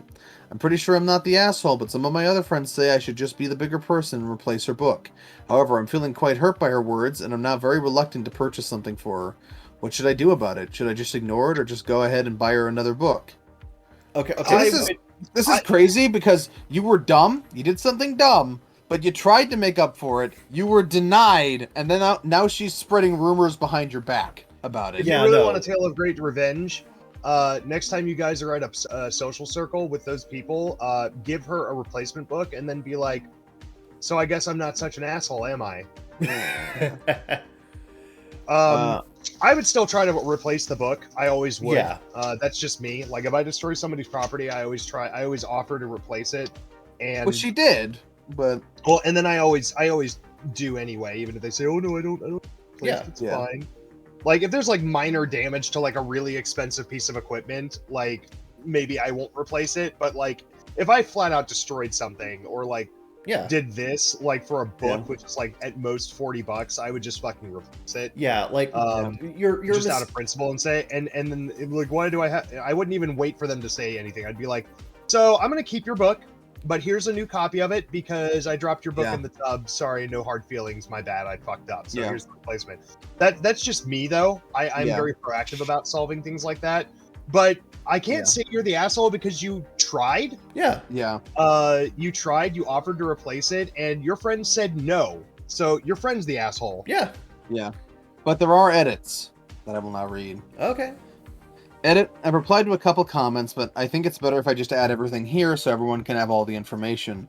Firstly, I offered to replace the book like 5 or 6 times, but each time my friend told me not to worry about it and that it would just be a waste of money if I decided to replace it. After all, I've already read it, she said to me multiple times.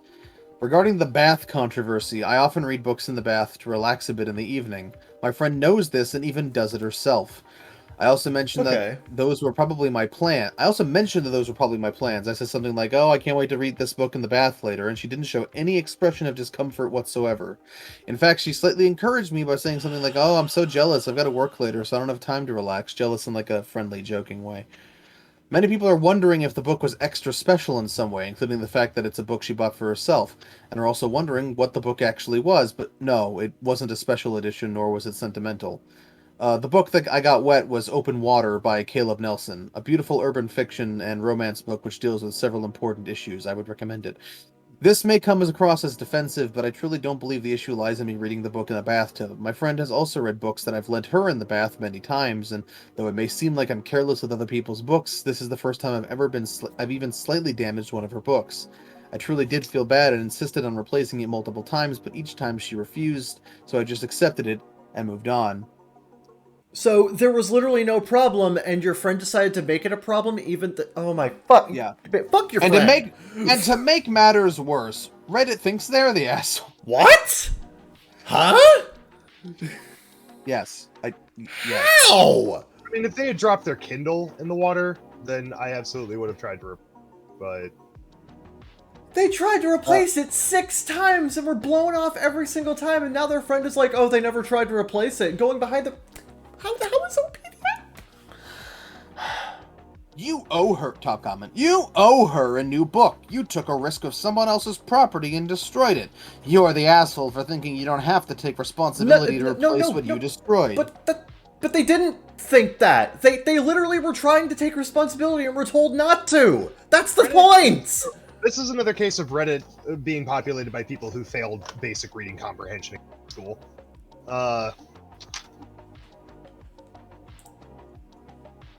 I had a friend.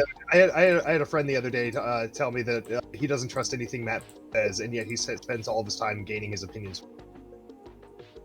And I'm just like, I hope you realize the fucking irony in that, and are being intentionally ironic right now, because otherwise that's fucking pathetic. They seem to be okay. I'm reading more. They seem to be getting on her case for having to ask and not just automatically replacing it. What the fuck? I mean, not everybody's in the financial position where they could. That's probably why she borrowed the book in the borrowed the book in the first place. Yeah, and someone else mentions, because sometimes people don't care. 80% of the books on my shelf, I wouldn't give a shit if they went missing, much less damaged, but still readable. Yeah. If someone damaged one of those books, I just shrug and say, don't worry. The friend is the asshole for making a big deal after implying it wasn't a big deal and turning down offers of replacement. The only books I would care about is I do have first edition hardbacks of every Harry Potter book. Yeah. And I do have first edition hardbacks of all of the Lord of the Rings. If any of those went missing, I'd be like, okay, no, you're replacing those. Yeah. Because those are extremely hard to find these days in good conditions, and they're highly sought after. To be fair, they're part of a nostalgic collection. So I would prefer that they get replaced. Yeah. But I wouldn't expect them to. I'd be like, all right, man, here's what's going to happen. You fucked my book up. I would really like you to replace it if possible. Yeah. I'm reading more comments, and it's just... everybody seems to be latching on to some different aspect of this story to be mad about. Some people can't get over the bath thing. Some people can't get over the fact that she had to ask to replace it. Some people can't get over... time in the bathtub with their fucking iPad. Some people can't get over the... Some people can't get over the... Yeah. And the iPad gets fucked up way worse by water than your fucking book does. Yeah.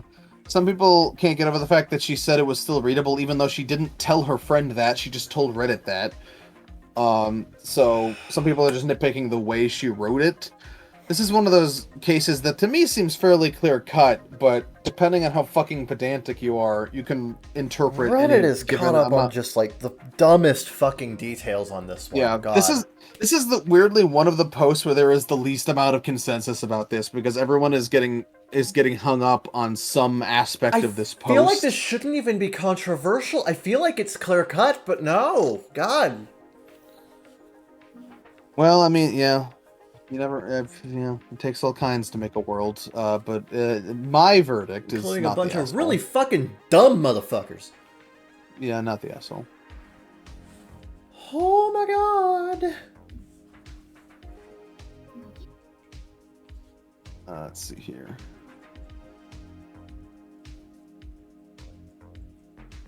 Windows be like, let me finish setting up your device. My brother in Christ, you were a laptop I purchased in 2016. Yup.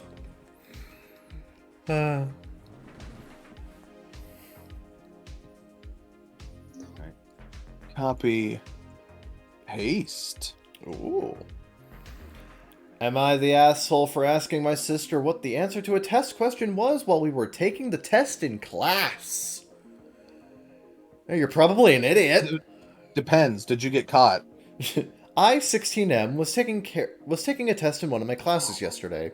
Since the class in question had only one period, and since the seating was by alphabetical order, my twin sister, 16F, was seated right next to me. I really want to thank this guy for clarifying his twin sister's age and gender separately. Like, we could have really gotten off track here. If we didn't know that it's part of the information, so thank you. formatting. Yeah. We had dividers to hide our tests from each other, but the dividers for me were positioned in a way that the teacher couldn't see me whispering or moving my head. I have never cheated on a test in my life, but there was this one question that I really wanted to know the answer to, and since my sister was the one sitting next to me, I whispered at her to tell me what the answer was. She ignored me for the first couple times I asked, but then she finally relented and gave me the answer. When we got home, though, she was really pissed and yelled at me for putting her in such a shitty and risky situation, and that if I wasn't her brother, she would have reported me. Am I the asshole? Yeah. She can get in trouble for that. Yeah, you shouldn't have done that. That's not just your neck you're risking there. Yeah, like, you absolutely put your sister in the line of fire for that one, and you shouldn't have. You're the asshole. Yeah. Take the L. It's cheating, dude. Like, don't do that. If just don't do that. Or at least find a more willing partner. Yeah. Don't put your fucking sister up to it, Christ. Yeah, discuss this beforehand, if nothing else. Yeah. You can't just bring that on someone on the spot. Yeah, this is just don't do that. Yeah. Well, I'm not a good one, so let's go to the fucking lightning round. Okay. The lightning round! This is where we Yeah! go to our popular opinion, find some unpopular opinions. Do we agree? Do we disagree? Are they popular, unpopular? Who fucking knows? Let's find out, actually. Unpopular opinion. People who say could care less in place of couldn't care less have never actually thought about what they're saying. Sure. I blanked on that. I mean, What? That makes you feel better. Were you gonna say something, Sheridan? no, it's just like the people who say. It's just like the people who constantly say, literally, and now literally secondary meaning of meaning figuratively. Yeah. Unpopular opinion. Milk is better with ice. No. Really No. cool. It's very tasty, but ice waters it down almost immediately. Yeah. I bet you. I bet you eat your protein, cereal with milk water has a too. much You higher fucking weirdo. specific heat. So milk has a much higher specific heat than most other. Milk has a much higher specific heat than most water-based liquids like soda or milk is still water-based, but Yeah. it has a lot of protein in it and blood byproducts, and the protein gives it a much higher specific heat, so it melts the ice much quicker.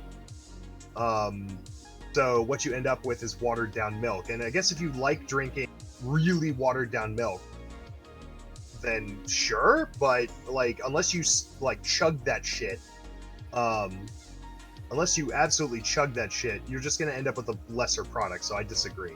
Yeah. Well, this one might be complicated. Unpopular opinion.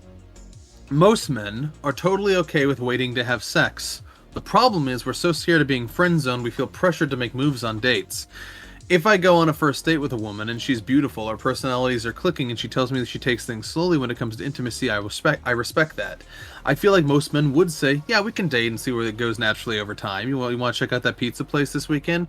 The problem is, every single time I've treated a woman too platonically I was dating, I would always wake up to a text saying, I think you're a great guy, but I'm just not feeling it is all. This usually happens after date 3 or 4 if the sex hasn't happened. So now when I go on dates, I feel pressured to make moves, hold hands, put my hand on the small of her back. I don't know what That's that means. the position between the ass and the upper back. Yeah. Who But calls around that there. It's where you put a small? tramp stamp. Yeah, It's where it's- you put a tramp stamp. That's the small of your back. I've never heard that phrase before. I have. Ever heard that phrase? Yeah. That's pretty common. The It's very small common, of her yeah. back? Yep, the small of her back. No, I've never heard that. I've never read Right it in a above the book. ass- I've never That fucking... divot right above the ass cheeks. and I the know tip. what you're talking about. The lumbar? Yeah, but lumbar. it's all of your back. Yeah. I've only ever heard that called the lumbar. No, that's actually the more casual term. Yeah. I've never heard that in my life. You people are insane. I hear it And all from the another time. Where? Dude, I've heard Never it from, heard that in my life. I've heard it from my doctors. I've heard it from like various. My doctors like, call it a lumbar because they're medical professionals. What the fuck is small of her back? You're getting very heated about this, sir. Because it's fucking alien. What planet are you people from?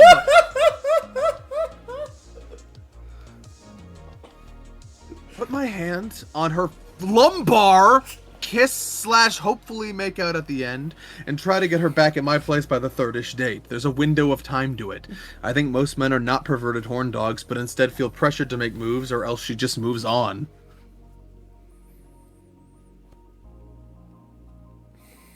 I don't know, do we agree? Do we disagree?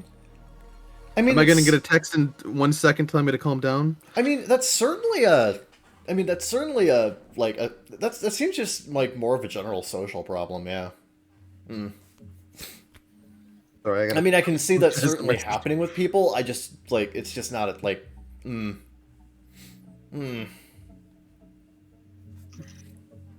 don't know. This just seems like heavily dependent on individual experience.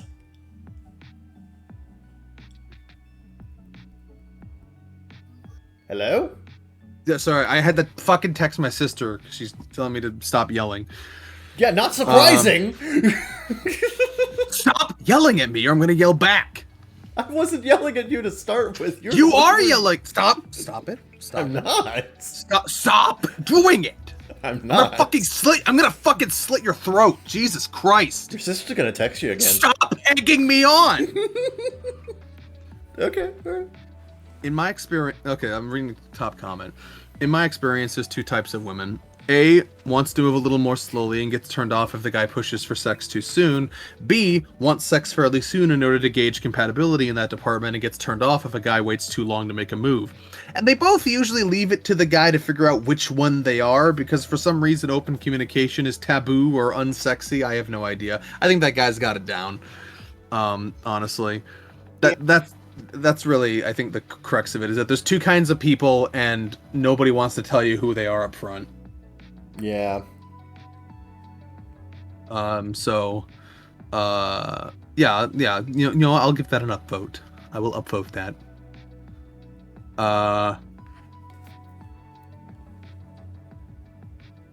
Unpopular opinion, nudity should be more common than gore in culture. Why not both? Why not both? Why not both? Boobs are nice. Yeah. And so is this spleen when it's outside the body. We can appreciate both. Yeah. I do see where they're coming from, though. Like, we seem to have a shaming towards any kind of nudity, but we'll let kids play. Oh yeah. Oh yeah. Constantly eviscerated. America has a strange relationship with itself where we like a lot of people like to act like we've thrust off the Puritan ways, but a lot of people still invoke them regularly. It's very strange. Unpopular opinion, teachers who boast about their tests being insanely difficult should not be teachers. Correct, they should be game designers. I'll agree with that one.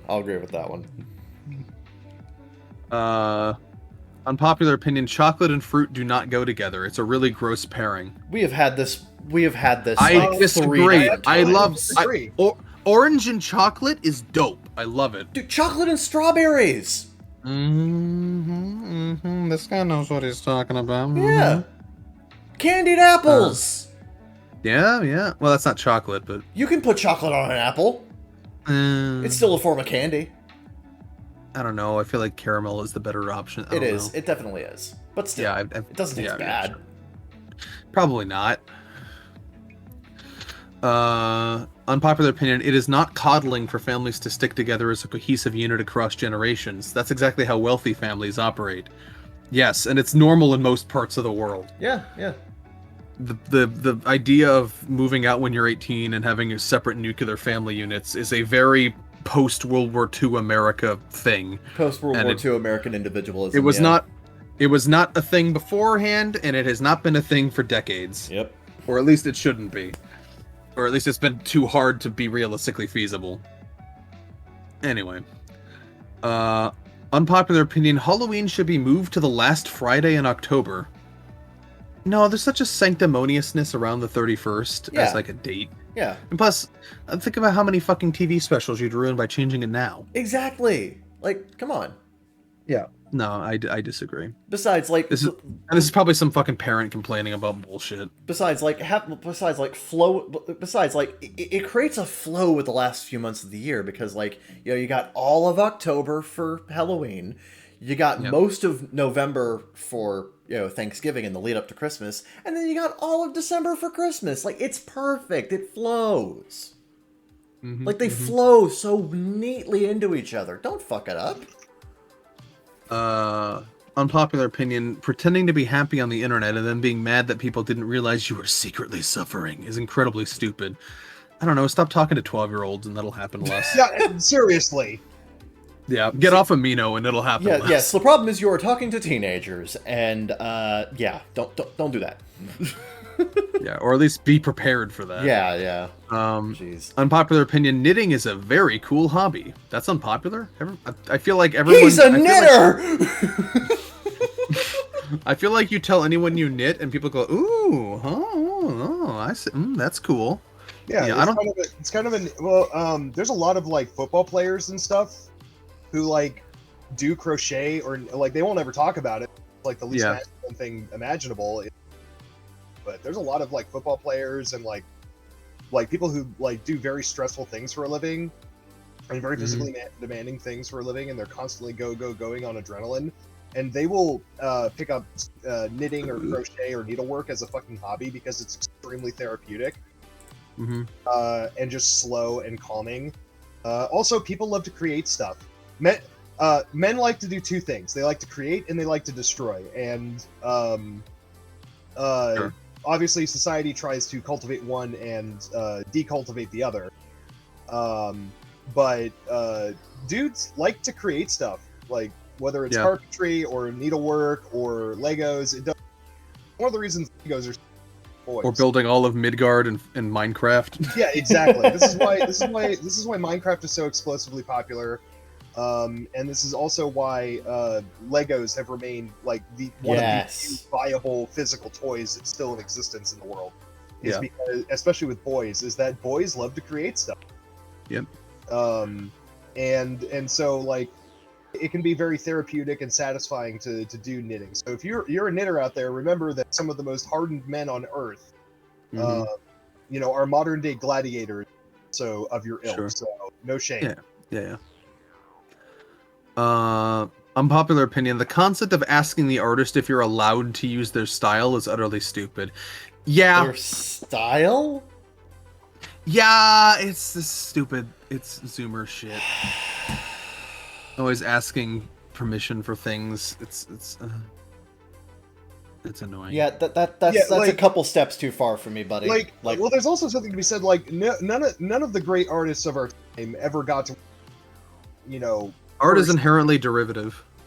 Yeah, pretty much every medium is inherently derivative. Like, they started somewhere, and each person has learned what somebody before them has done, copied it, and then added a little something to it to make it theirs. And then the next person takes that, takes what they did and then adds a little bit to it, and then adds a little bit to it. Yeah. Each generation of creator or artist.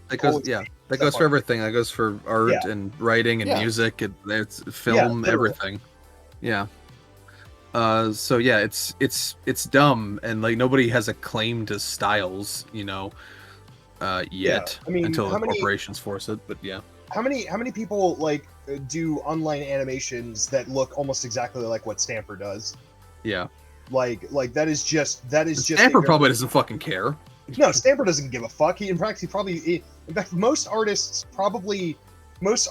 who aren't like completely full of themselves probably think they would love to be seen as good enough to be copied. Right. I was gonna say, because imitation is the greatest form of flattery. Yeah. And as long as you're not completely full of yourself, like most artists would think that's incredibly flattering anyway. So please get better at art by copying what others do and then, making it work for you. Unpopular Also, opinion. It's really hard to one-to-one copy somebody's art style. Yeah. Like your style always ends up coming out of it. Yeah. Unpopular opinion. Amazon's Rings of Power should have been made by Bollywood. I agree. Opinion. I think that would have been an improvement. It would have been interesting, that's for sure.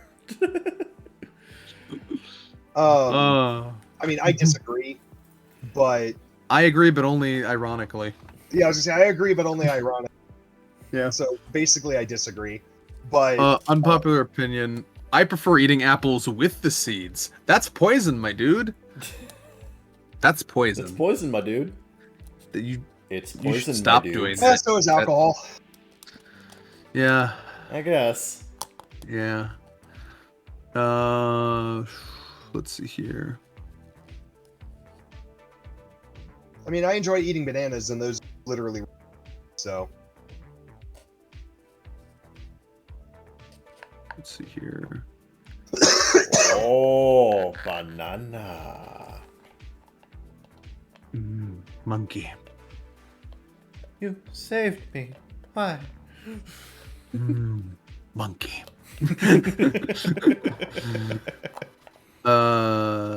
Let's see here.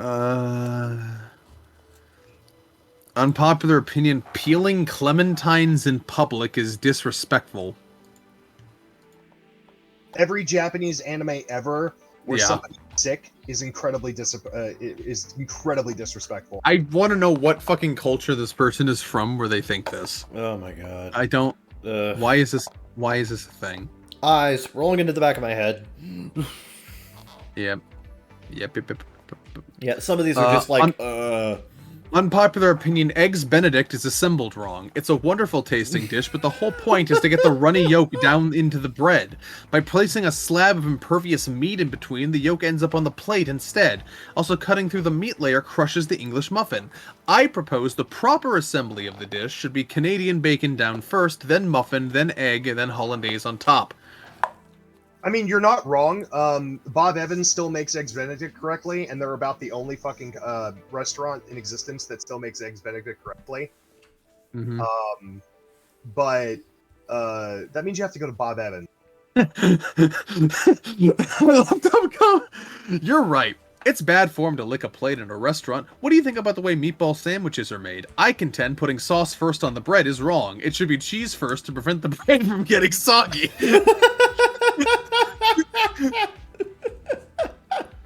Don't get me started on the disappointment and risks involved with meatball sandwiches. I'm already started. For too long now, we've been held captive by the outdated and antiquated meatball sandwich.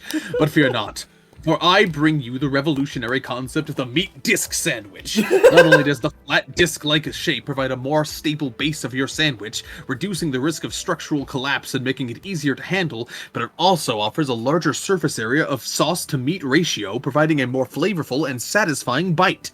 In addition, the disc shape allows for more efficient cooking and faster heat transfer, resulting in a more evenly cooked and tender meat. It's time to put aside the old and outdated meatball sandwiches and to embrace the future of sandwich design with the meat disc, a scientifically superior option. And don't even think about calling it a hamburger. It's a meat disc sandwich. They got me there. It's a meat disc sandwich, and it's in a league of its own. I was literally about to say, you just reinvented the hamburger. Congratulations. What? There's no such thing. It is a meat disc sandwich. Okay. And I will insist on calling it as such from this day forth. I'm going to go to McDonald's to grab myself a meat disc sandwich. It's a good thing they number their orders, otherwise you'd look like a dumbass. Just come up and hello. Yes, I would like to order a double cheese disc sandwich. All right, let's pause there real quick. I gotta use the restroom. I'll be right back. No, we're gonna end the show. Did he go already? I think he just left. Yeah. Oh. Well, let's end the show while he's gone. Sure. This has been the Baka Gaijin Show. If you want more of this, you can subscribe to this channel for future episodes. And if you want to be part of the show, you can email us at bakagaijinshow@gmail.com or join our official Discord server in the link provided below. You can also follow us all on Twitter at ZeekFreak, at CCharmanderK, and at Saradin Sedranor. Wherever he be. Wherever he may be. Thanks for listening. We'll see you next time on the Baka Gaijin Show. ZeekFreak out. Ciao, ciao for now. They tell me that I'm never gonna make it. They want me to do something that could make sense. They hate when I keep dreaming I'll be famous, but I don't give a fuck, I'ma keep chasing. I got all this potential that's deep inside of me, but they hate when you're successful cause they try to be. They sit there being judgmental because you're trying things, and they just want you to settle and do the right thing. So get a good job, don't slack off. Wake up every morning, make a good impression on your boss. Don't do anything that I wouldn't do, and when you're making money, make sure you don't spend it too soon. Fuck that, I'll do what I wanna do. I got a different path from everyone and that includes you.